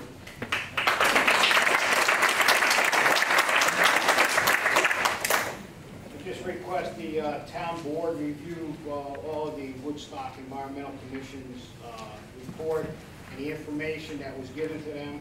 And if you need any copies of that stuff submitted directly to the board, I'll gladly do it. DEP land was closed for 80 years. The DEP brought biologists in to check the property out. They had mature trees, the trees were dying off, no new growth was coming up. The biologist advised them they had to open up the canopy, cut the trees, and get the deer to stop browsing by eliminating a lot of the deer. Wittenberg Sportsman Club is in a 488 for forest management program. We take forest management very seriously.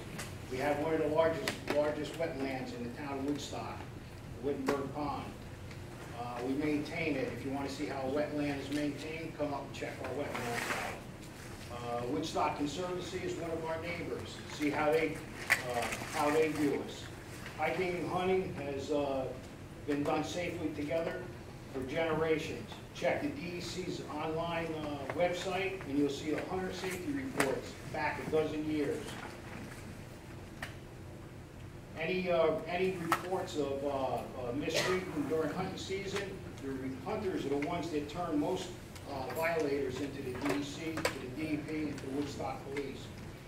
The New York City properties have been open and there's no incident on them. This particular property was open forever. It's only been closed for the last 12 years. When it's open again, there won't be any other incidents. There won't be any incidents. Thank you.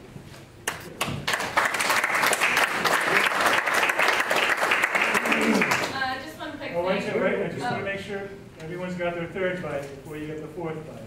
No, this is Anybody my get their third bite yet? Yeah, that's my third. Second bite.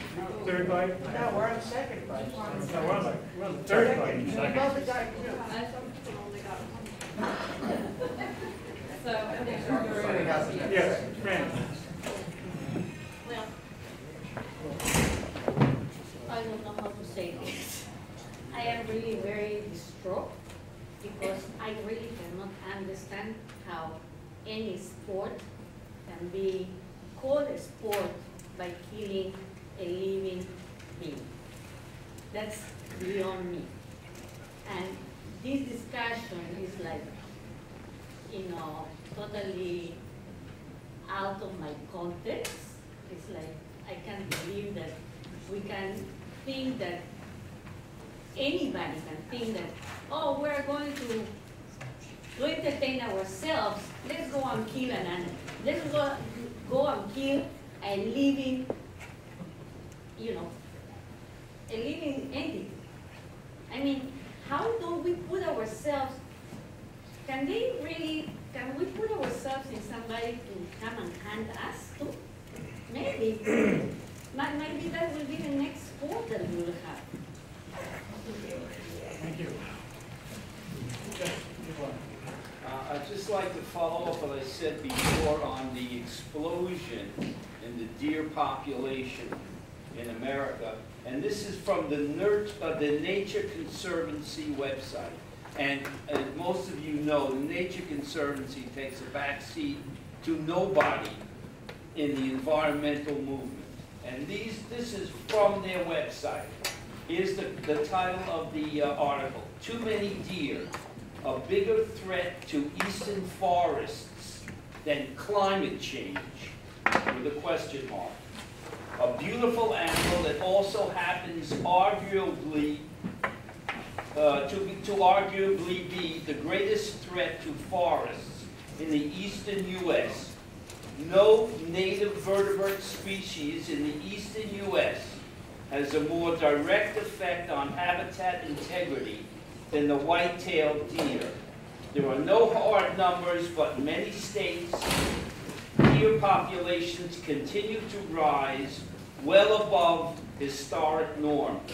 In many areas of the country, deer have changed the composition and structure of forests by preferentially feeding on selected plants. You go out into the woods and you see how many young oaks and maples and ash and hickory are growing up. You don't see them. All you see are the pines, the softwoods. There's no hardwoods. And if you want to think long-term, come back here in 150 years and you see what the forest is going to be like. It's going to be totally different. we can't see it unless we know what we're looking for, because the change is happening in forest time, not in human time. The forest is going to be totally different in 150 years. And here's just the last quote from them. And this is like almost a very sad, heartbreaking quote. In some sense, one of the greatest losses of all is that the deer are no longer viewed as the majestic, even mystical animals of the forest that they were only a few decades ago. It's hard to think of a more insidious threat to forests, farms, and wildlife, not to mention human health and safety, than deer. This is from the Nature Conservancy. Wow.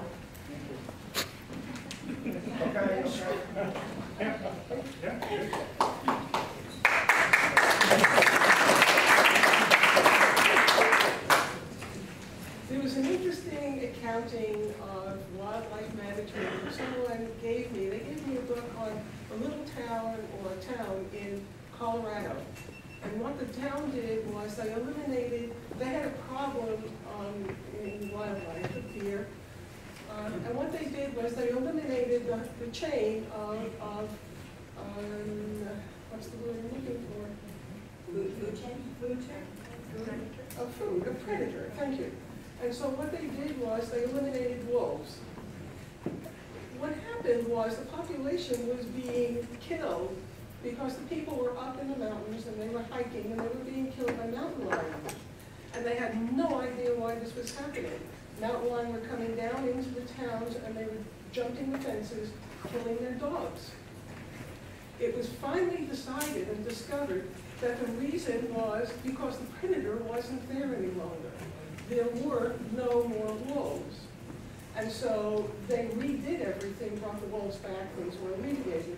I propose that the coyote has a 6-month hunting season, that the coyote is a very good predator of deer. We need to have, if the deer are a problem, we need to have wildlife management that makes sense. Not just across the board, not just wiping it as one solution, but serious wildlife management. If the deer are a problem, shooting them may not be the answer. We may have a better answer. We may be able to control the wildlife, to be able to control the deer population along with hunting.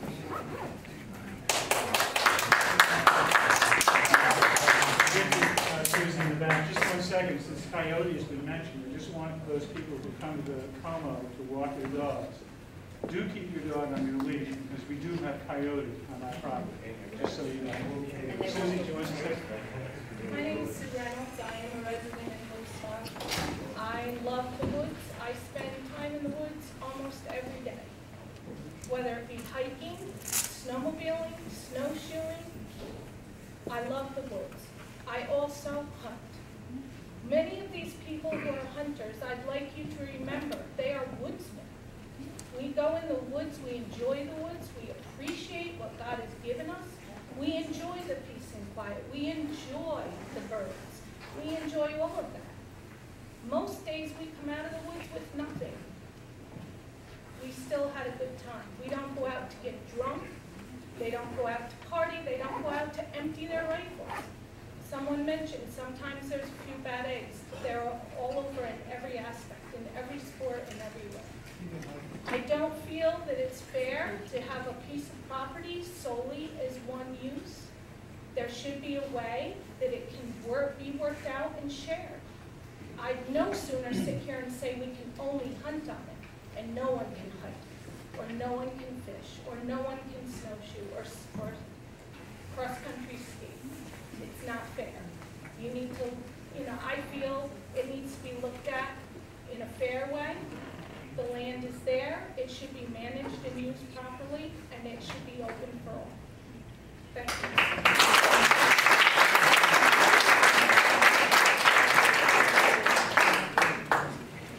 Can I give her mine? Yes. It's yours. Thank you.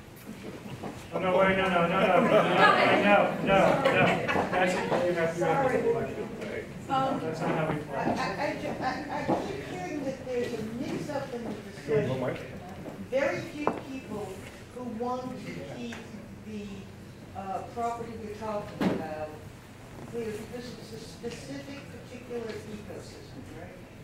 But we're not talking about cutting out deer hunting, by and large. Most people here are not. Or respecting the rights of local people to hunt. There is a difference between wide open trophy hunting 9 months a year and a limited season of hunting, or having some way to have the local people have access to land as they've always had. On our property, we try to let our local people move through, hunt, do what they need to do, because we know that they help protect the land. But not for 9 months, not for coyote, not for bear, not for crow, not for groundhogs, not for all this other stuff. And not at night. That's a new change in the rules too. Nighttime. No, and not 12 years old. Not 12 years old. We're not talking about, and I think there is a discussion here that needs to go a little further with the local people who have always hunted here, who have hunted respectfully, who use the land, who know what they're doing, and I wouldn't have a problem with that. You know, but we are talking about wide open advertising to New York City. Come on up, bring your 12-year-old and shoot for 9 months. There's two different discussions, and we're talking to different purposes. That we're not hearing that somewhere there may be a way to work with each other to allow the local sportsmen to do what they need to do and still keep safety and integrity of the land in some way. It's a different discussion. First bite? Yes. Bite number one, and probably the only one. The problem isn't hunting or not hunting. The problem is bullets. You go into the woods and a bullet can go for a mile, depending on its path, or it could stop 50 feet. You miss that animal, it might hit a tree 5 feet behind the animal, or it might keep going for 50 feet, and you're not going to see that orange vest. You're not going to see that orange cap. You're not going to see anything. You might see blood if you walk in the same direction. That could happen. It could happen, and it makes people feel really uncomfortable for hiking. Now, I had an accident on the New York Thruway, and my car went into a ditch. And I was sitting there, couldn't get my door open, 4 minutes. A hunter's van comes up, the guys run out, they get me out of the car. They say, "You okay?" He says, "Let's get this car out of there." He hooked up a chain. I was out of there in 10 minutes after the accident. No damage to the car. It was like a miracle. So I really applaud these guys. You know, everybody who goes out into the woods and handles a weapon responsibility, I gotta say, great, man. Do it. Keep it up. But when you've got hikers out there, especially in the contiguous properties and people who want to hike in these woods, it's the bullets they're scared of. It's not the arrows. It's going out there wanting to take a walk at 6:30 in the morning because you just got up at 5 and you haven't had a cup of coffee and you want to go for a walk. And some guy from New York has just arrived and pulled out of a pickup truck and he wants to fire. You can't wait to get the first bullet off. And where's that bullet going to go? If he's not good at it, if he's not a good shot. That's my concern. My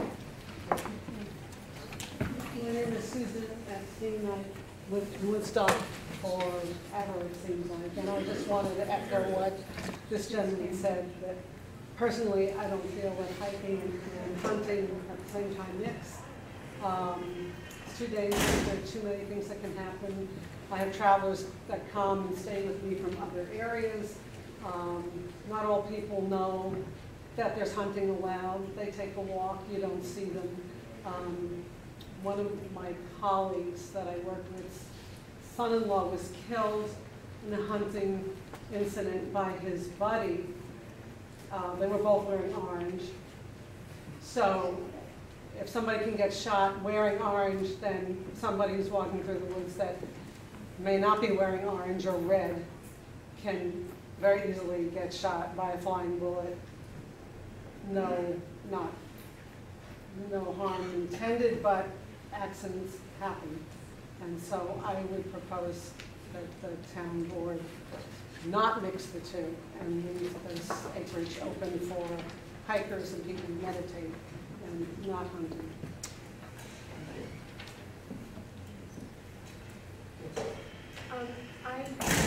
I have two quick points. We'll get you. I'm not going to forget you. The bullets are the problem, not just from the lethal problem, but also because of lead toxicity in the water. No one has really addressed that. There have been a lot of studies done. These are wetlands, very important. The lead going into the water, the lead going into the food chain of animals that are gutted and left there. Another problem is we do have respect for the local hunters. But if the Wittenberg Sportsman's Club opens their membership, I've already been hearing that it's not so much of the old guard anymore who are the members, that it's more folks coming up from Westchester and New Jersey. It may be the club, but... What happened in New Jersey? I know, for New Jersey, but Pennsylvania, coming up and becoming members, if they can benefit financially by opening their membership, it may not be the local hunters who are so respected. So that's another concern. The members now are one thing, if they open their membership for economic benefits, that's another concern. You think they would act irresponsibly? I don't know, that's the problem. That's the problem. If they're not old-timers who've known this land, they've been taken on it by their parents, know where the houses are, where the kids are. It's not the locals now, it's the new folks that may come in and not know the area, and they may be members.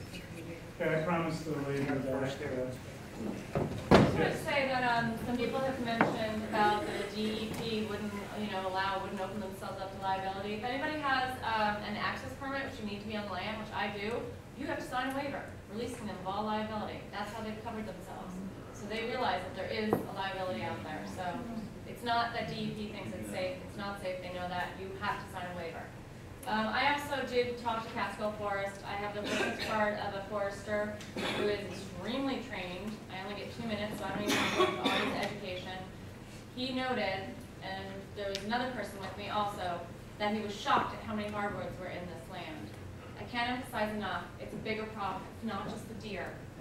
If you guys do come to a decision and say, okay, DEP, let's split it down the middle, hikers, hunters, or something, and DEP says no, which I promise you they will, because they won't negotiate.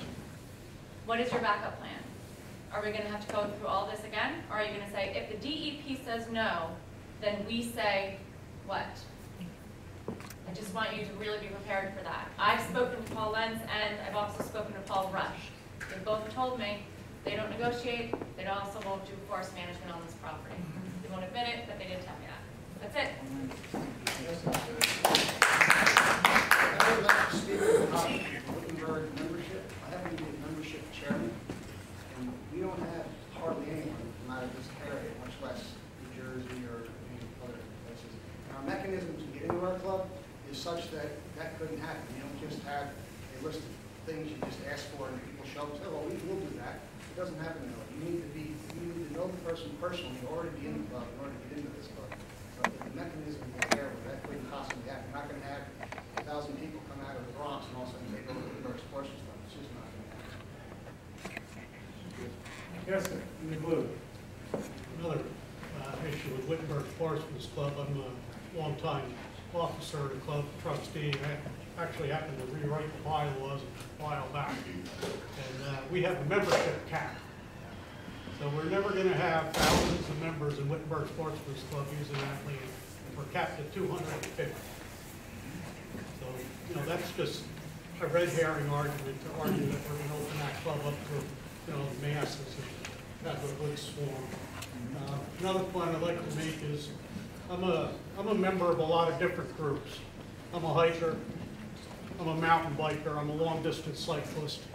I've ridden over 7,000 miles on the road, self-supportatory. I'm a hunter, I'm a treasurer for the Rough Grouse Society, a wildlife conservation group. And one of the things that I see consistently as a member of all these different groups and organizations, is that every one of them feels that they're right and that they should have the access. And maybe some of these other folks shouldn't be there because, you know, the cyclists are interfering with the walkers and the hunters are interfering with the hikers. And, you know, it just goes round and round and round.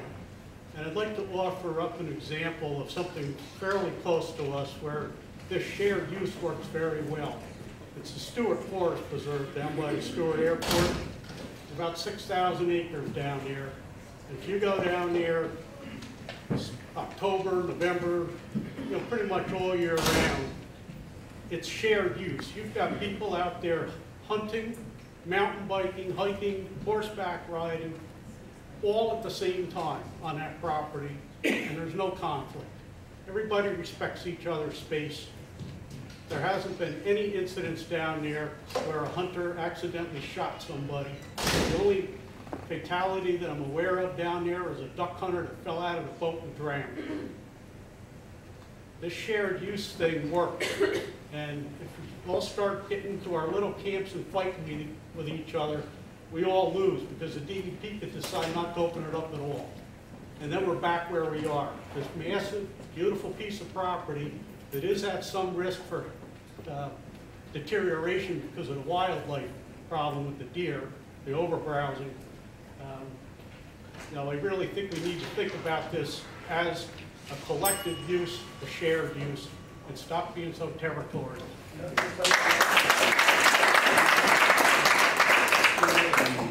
John Grossbolin, Grossbohlin. Just a couple of quick things. I still can't quite get the picture here. I can understand how and why hunters hunt. I understand it fully well. But I can't seem to get the point across why non-hunters are afraid of that. It doesn't seem to be a two-way street. It seems to be, that seems to be elitist to me. Hunting cannot be dangerous. Therefore, you have no right to be afraid of it. Well, we are afraid of it. We sit in our backyard and we're afraid of it. We hear gunshots. We're afraid of it. It's not so difficult to understand. Number two, please check the dates for hunting. Again, denying that the state has opened up hunting season September 1st for 9 months is actual and factual. Go online, don't listen to me, don't listen to other people in the audience. Please check it for yourself, because those are the facts. The facts are going up. As far as all the figures we're hearing with X amount of this and X amount of that, that's great. They're national and regional figures that are being thrown around. Hudsonia, which is a report that this town helped fund or got grants to fund, was a $25,000 or $35,000 study. They didn't decide that. They didn't think that the deer were decimating the property. They didn't think that this was the worst place in the world to be. Other places in the region might very well be. But we're talking about 828 acres in Woodstock with contiguous neighbors who are afraid of having that open for hunting. I don't think it's any more simple than that. People may not. I would like you to please consider health, safety, welfare of the people that live along that rim. 41 contiguous neighbors. One of them is the Sportsman's Club. 250 of them may have been here tonight, but they are one of 41 people that own property on that. They're not 250 votes. They're one vote. You weren't going to take a vote. Well, I did. Okay, so I guess we've just about, yes, did you want to add something to this? Well, as I'm listening to these ogres that seem to come up from the city, okay, that everybody is afraid of. These ogres? Yes, that these hunters that come up. Ogres come from Shanghai. Okay. Well, the problem is then, I don't like the way the city folk drive in Woodstock. So should we then go after that and discourage that kind of tourism? When I see hunters that do come up here, they do spend money. Very often they buy homes here. Very often they bring up their families. And those that I do know from the city that do come up are very well-respected, law-abiding citizens. We seem to have a problem here with them and us. It needs to be something that has to be settled.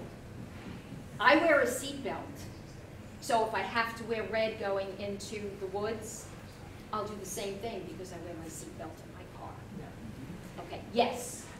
What about every time you look at your house? Okay. But every time, No. all right, and every time I go to the city, if I go into certain areas of the city, I am possibly taking, you know, my safety into consideration. Do I, don't I? What precautions do I take? That's life. And government is here to have a level playing field. Government is here to protect everyone. Government is here to give everyone their rights under our Constitution. Don't forget that. And by the way, I am the CAC chair of Hurley. And my name CAC is chair of the town of Hurley. So I am a conservationist. Conservation Advisory Council. I am a conservationist. I would only add that there's a big difference between you wearing a seatbelt and a person wearing a seatbelt because they're making their own choice, and a person who is endangering other people. And when you're talking to about contiguous neighbors, I think they have a very legitimate fear because of the distance that bullets can travel, the fact that you may not see the orange vest even if somebody is forced to wear one because of their fear, a legitimate fear. And so, you know, you're comparing apples and oranges when you're talking about seatbelts. It's just not, and you choose to walk in a dangerous neighborhood in New York, that's your choice. You don't have a choice if you're trying to use your own backyard and people are shooting. It's apples and oranges. Yeah, I think we're getting kind of, the gentleman here, I don't think spoke. Every piece of hunting property has neighbors, and that seems to work out pretty well with everyone. It's not anything special with the 509 law. Okay, so I'll tell you what. We'll hear one more comment from a hunter and one more comment from a hiker, and then I think we've heard it. You can speak for the hunters. Michael, you can speak for the hikers. We talk about accidents, okay? And I'm not going to say that things can't happen. Obviously they can. But I think if you look at, and I'm going to throw a percentage out, you know, it's not factual in the sense of exact, but it's pretty much on the mark. 85 or 90% of the incidents occur between people that are hunting together, okay? The most dangerous person in the woods is your co-hunter. And that's what they say. If you want to hunt, make sure you know who you're hunting for. The incidents that occur between the hunter, you know, impacting on a hiker or a neighbor, I'm not saying it hasn't happened, but it's very, very rare. And I think if we look at our society that we live in, do we look at the possibility or we look at the reality of something actually happening? You have a heavily wooded area. You have very few people that will hunt this property. What is the potential of something happening? You look at the city, and I get back to the city of New York, she says you've got to sign a waiver. Do you think the city of New York relies on that waiver if they thought that there was going to be the potentiality of a large amount of incidents? No. They have determined that the use of this land has been done appropriately, that it has been done respectfully, and that's why they've expanded the use. Michael, I'll give you the last word. Okay, thank you so much. And I don't envy your position for that. Oh, no, envy me. You have one. Okay, I do that. This is gonna be a little bit repetitious. Just hearing what, yes, just what I heard. I understand why hunters hunt. I cannot understand why the person who just spoke doesn't understand why there's a fear for people who don't hunt, especially contiguous neighbors, especially people who think they can enjoy their right to peace and quiet and safety in their own backyard. I'm not walking 30 miles or 50 miles or 80 miles or 10 miles to go for a walk in the woods. I shouldn't have to be afraid of being shot at. Beyond that, peace. Okay, no, I think we pretty much heard it all. And with all respect. And anybody If you feel that anything was missed here, you can certainly contact me at the office or at the email. I distribute all comments to the town board, so you know, it will be shared. I can't help this, and I can't help myself. I hope you'll excuse me. Back in 1958, there was a song, and I won't sing it, I promise you. The lyric went, I was in no mood to trifle. I took down my trusty rifle. On a morning bright and clear, I went out to stalk some deer. I tied them to my fender. I drove them home somehow. 2 game wardens, 7 hunters, and a cow. Listen, thank you very much.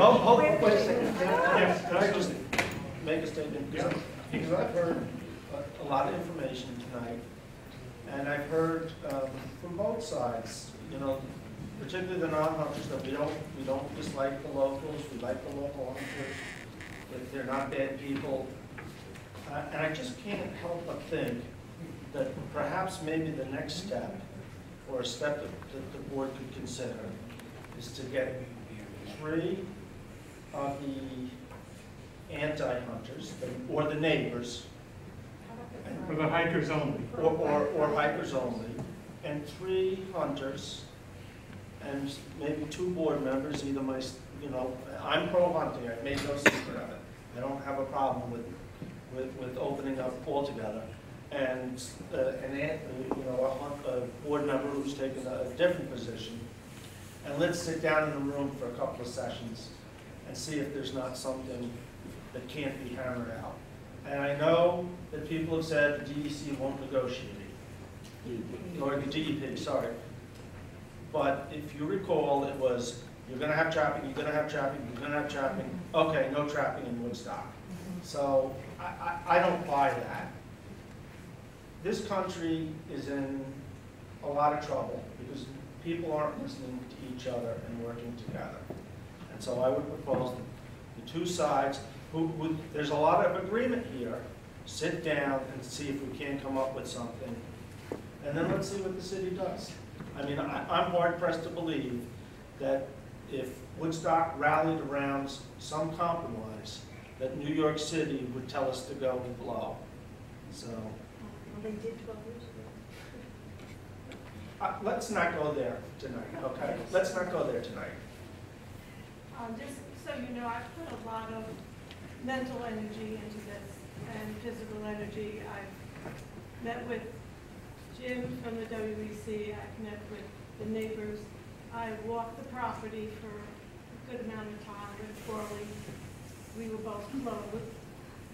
And anyways, I mean, I spent a lot of time trying to look at it from the safety point of the people who live there as well as the hunters. I have not made a decision. I had some thoughts about a compromise, but there's been a lot of information tonight that I really need to reprocess. But I mean, I'd be willing to meet again with the neighbors and the hunters and You'd be willing to sit down with yeah, and try and work out some type of a compromise. Again, with the DEP, you know, I think they've made their mind up, but not necessarily 100%. I feel that, you know, they do want to cooperate with the town. So if we issue some type of statement or compromise, I think they're going to be hard pressed to totally ignore it. I feel that if they do not want to go along, they would probably, I mean, I don't know, I'm only guessing they'd probably do one thing or the other completely. And I really can't venture to say what they would choose. I hope they would err the safety. Well, we can bring the issue back if they Well, it's also trying to run hunting season now, so, you know, how.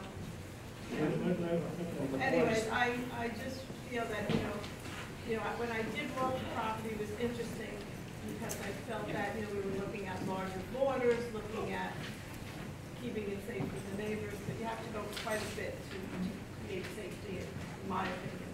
But at the same time, there was property further up top that I thought would be safe to hunt on. So there are possibilities. I think that I'm very willing to sit down with both sides and discuss. how would we go about this? Do we want to ask people to submit their names to pick a board? Do we want to ask? Well, maybe we can pick them right here. Anybody interested? Joe, you said. Hikers first, hands up. Who would like to serve for the purpose of a dialogue? I think it would be nice to have a full crowd and the calm people out there. Why don't we advertise?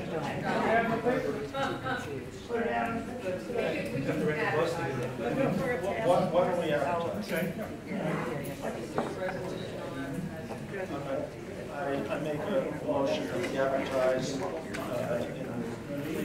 the Sun-Times next week to call for a task force to review options. Thank you. The last parcel of the bottom line to be made up. It's been years. Second. All in favor? Aye.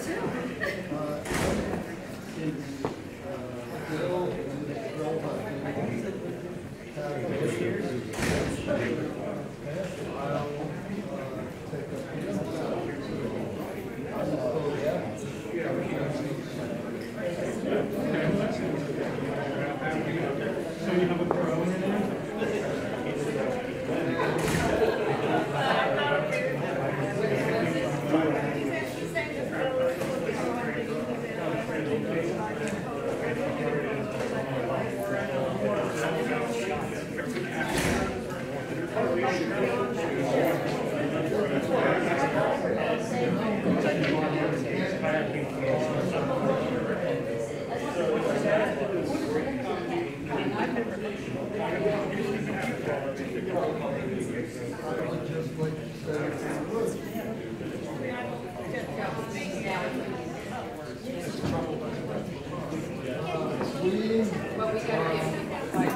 So, Joe, spread that to the. Yeah.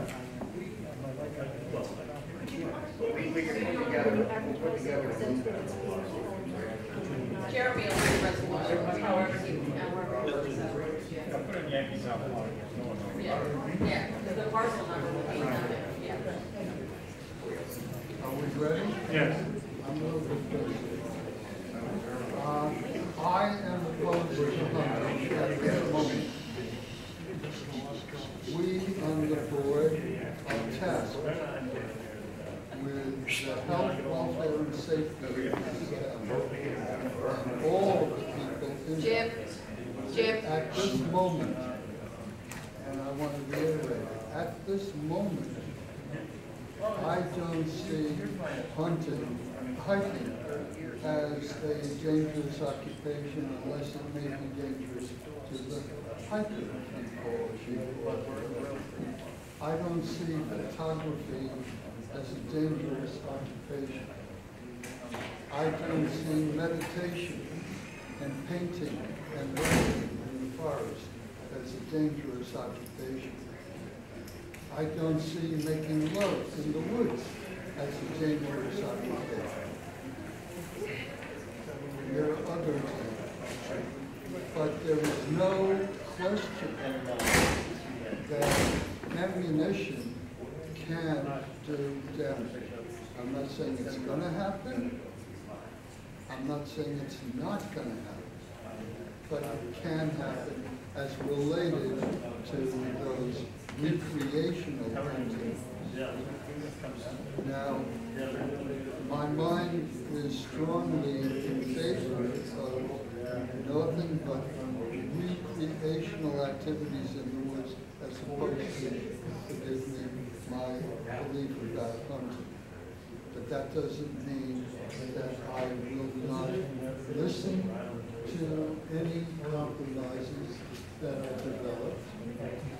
I may or may not afford, I may or may not agree, I may disagree, I may like this part or that part. I'm saying that I'm open and in the face of my clearly stated position.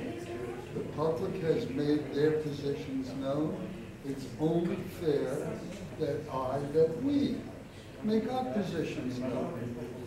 And since since the beginning of this meeting, the call on everybody's part was to seek to find the way for everybody to get some satisfaction. Compromises usually don't give everything to everybody. But I felt it was very important for me as one member of this board to say where I'm at and where I will be willing to go. That's it.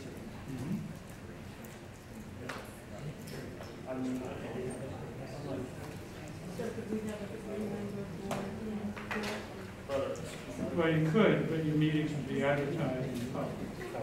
That's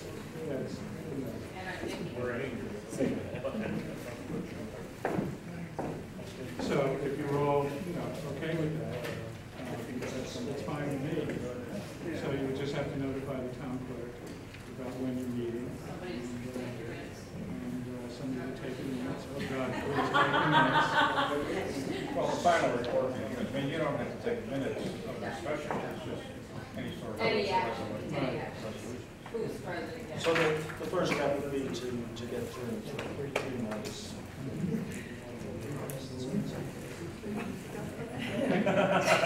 That's good. So I'll work on the wording of the ad so that it's most effective. You didn't like my rambling resolution? I didn't get it. No, I won't be upset if you tweak it a little. I still have my resolution. Suggestion, we're gonna have a task force. Maybe there could be one person who was neutral. I find the hunting, no hunting, is divisive and it sort of detracts from the larger discussion. Just saying. It's not the only question. The only thing I would say is that very few people here tonight came out and said, I'm against hunting. There were a few, but most people said, we're not opposed to local hunters, or, we're not opposed. So it's not like it's hunters versus anti-hunters necessarily. Well, I don't know about that. There's a certain I'm just saying, tension there. there's. But I do think that Kathy did say she's undecided, so I see Kathy as a neutral member of the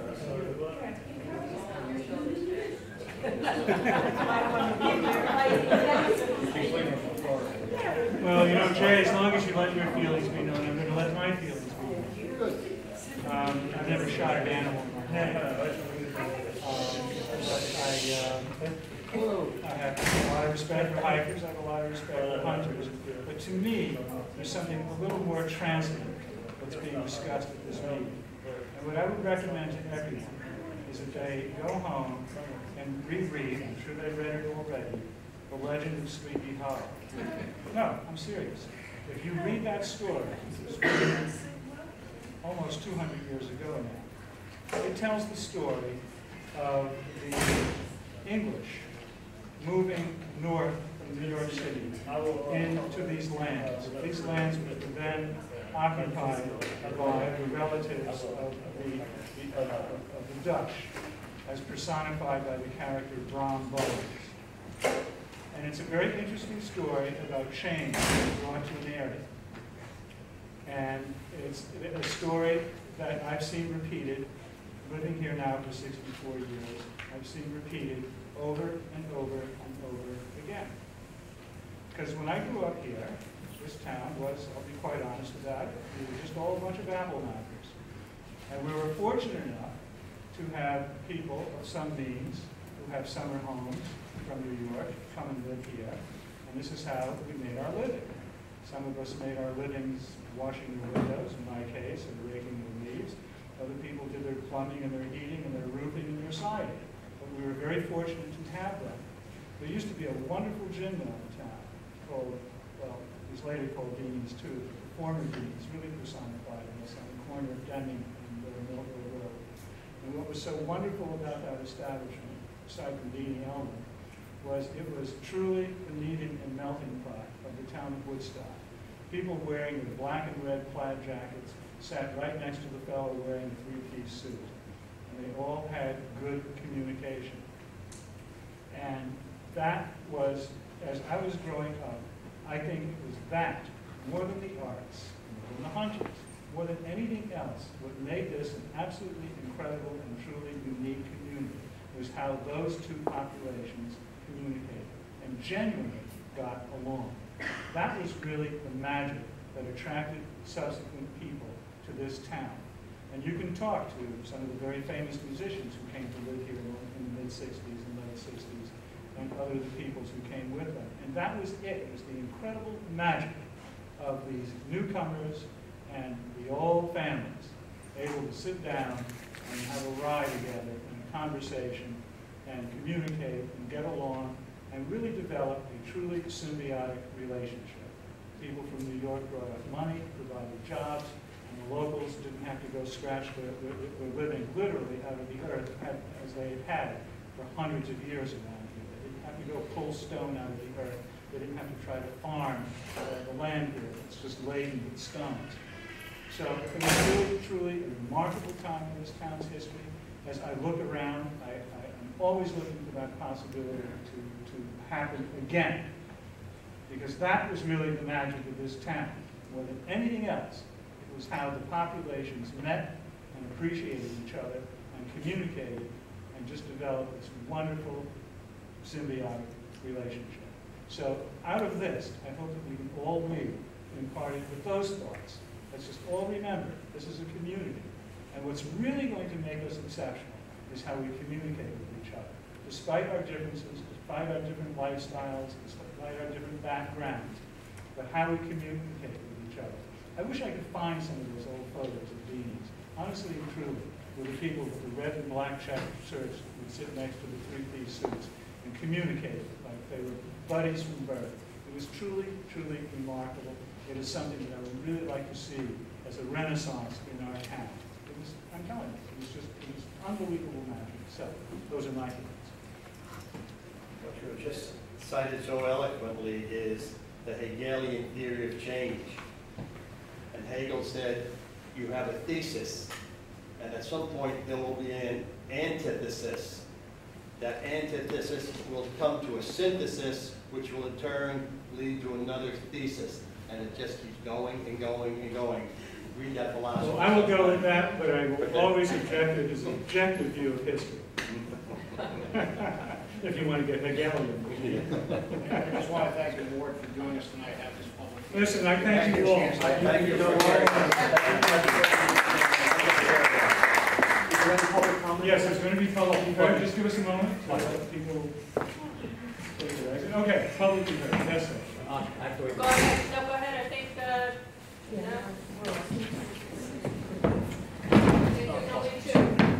Five listed on the public hearing. Or you're the second one, Michael. Have I been called? You're up. Okay.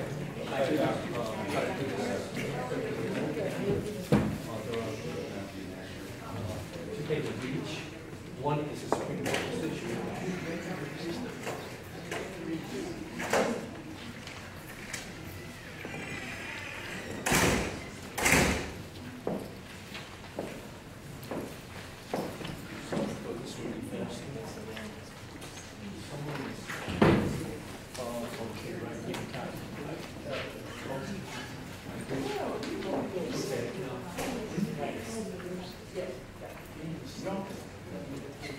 This is a site plan audit for safe space. We adopted the site plan. Site plan. 2 minutes you're almost out. You know, I thought the time was all right, but I said, I'm very sorry about it. Very sorry about the, all right. one extra. May I wait till Kathy comes back, or do I have to? Take care. Can we just give it a couple seconds? Rather than take Thank you. Remember the planning board, you're a member of the planning board here. I tell you, I am out of money today to do this, so I appreciate you letting me speak. But could someone please inform Kathy about some of the contents that we hear tonight? This way we can roll on. It's a good meeting. Enjoy it. Yeah. Okay. Woodstock Town Board resolution to set aside 1 acre for homeless veterans for land ownership. Amendment resolution requires 1 acre of town land be converted to private ownership by a revolving group of 25 United States veterans residing in 25 tents. The Supreme Court of the United States in decision Kelo versus the City of New London ruled that eminent domain can be used by a governmental instrumentality to transfer government land to private ownership. Justice Kennedy's opinion reinforced the court's trend on... Right, now it says to transfer land from one private owner to another private owner. Yeah. Yes. Yeah, but I had a constitutional lawyer look this up for me, and he's very, very well-known constitutional lawyer. He said that it can be government land. And so, where was that? Justice Kennedy's opinion reinforced the court's trend of minimum scrutiny, the idea that government policy need only bear a rational relation to a legitimate government purpose. In this resolution, the town board has a duty to provide for the general welfare of homeless veterans, citizens of the United States existing in Woodstock. The court sets the standard of a civil discovery and challenge to an assertion of government purpose. This resolution, on behalf of all veterans, meets all of the criteria set forth by the Supreme Court of the United States. Now, there's not time in my 2 minutes to go through that whole 7 criteria, but this resolution will meet the criteria. 2, each homeless veteran, as owner of the acre in common, will sign a contract with the group to keep the peace. If they fail to keep the peace, the group may tear up their contract and revolve a new veteran in as owner. The group will honor a contract with the town to keep the peace at all times or forfeit the land right by breach of contract. And that's it for tonight. And I appreciate it. One more thing. Jay, would you please bring this resolution on behalf of veterans to a vote by the town board on the agenda to be voted on by the board? Maybe. Maybe. Well, I'm grateful for your answer. Thank you. Thank you very much. And I did bring Thanks, Jay Ken. the other day. Thank you, Jack. Michael Paycutt.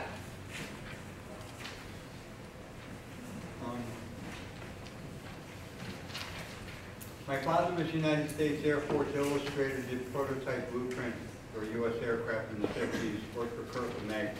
I'm an ex-Marine. I want to give the town board some documentation regarding election racketeering and corruption in New York. Mr. Wilbur and Mr. Wayne. And Kathy, can you show us one of these two down there? I'm sorry, I don't have one for you. This is basically my statement tonight. I'm a former election inspector. My name is Michael Freeman Jeremy Paycutt. Thank you for allowing me to speak. As a former town of Woodstock election inspector, I want to give public recognition to Governor Cuomo's primary win, and congratulations to his spirited woman candidate challenger for her helping to bring the Democratic Party political agenda into focus by bringing up valid issues. Andrew Cuomo had every reason to start up the Moreland Commission to look into New York State corruption, as it was clear that the Woodstock Ricochet Gang, Patrick J. Garrison, political frame-ups were corruptly used to racketeer steer New York elections. I have faith in the United States Justice Department at a follow-up prosecution of this gang. My name is Michael Freeman Jeremy Paycutt. Thank you. Thank you. Okay. Anyone else? I think that's it. Yes? Quiet meeting all of a sudden. Yes, very quiet. Unusual meeting. Iris? Wasn't it unusual? I didn't speak. Very unusual. Have a little competition tonight. So we're going to meet Friday at 5 o'clock. Okay. Jeremy, I told Bill I won't be able to make that, so if we just, whatever you Okay. decide to do. Okay, we'll keep the minutes. And I will be unavailable, just so you know. Yes? Okay. There's a share concert, Madison Square Garden. On Friday? A share concert? Oh, good. I'm meeting Monday. I have a fever and it's a share. Okay, is there any other business on the board? Move to adjourn, second, all in favor? Aye. Well, read my letter tomorrow in the paper. I wrote a letter about the community center to be in the paper. Oh, yes, okay. Bring in the bucks. Oh, Thursday, you know.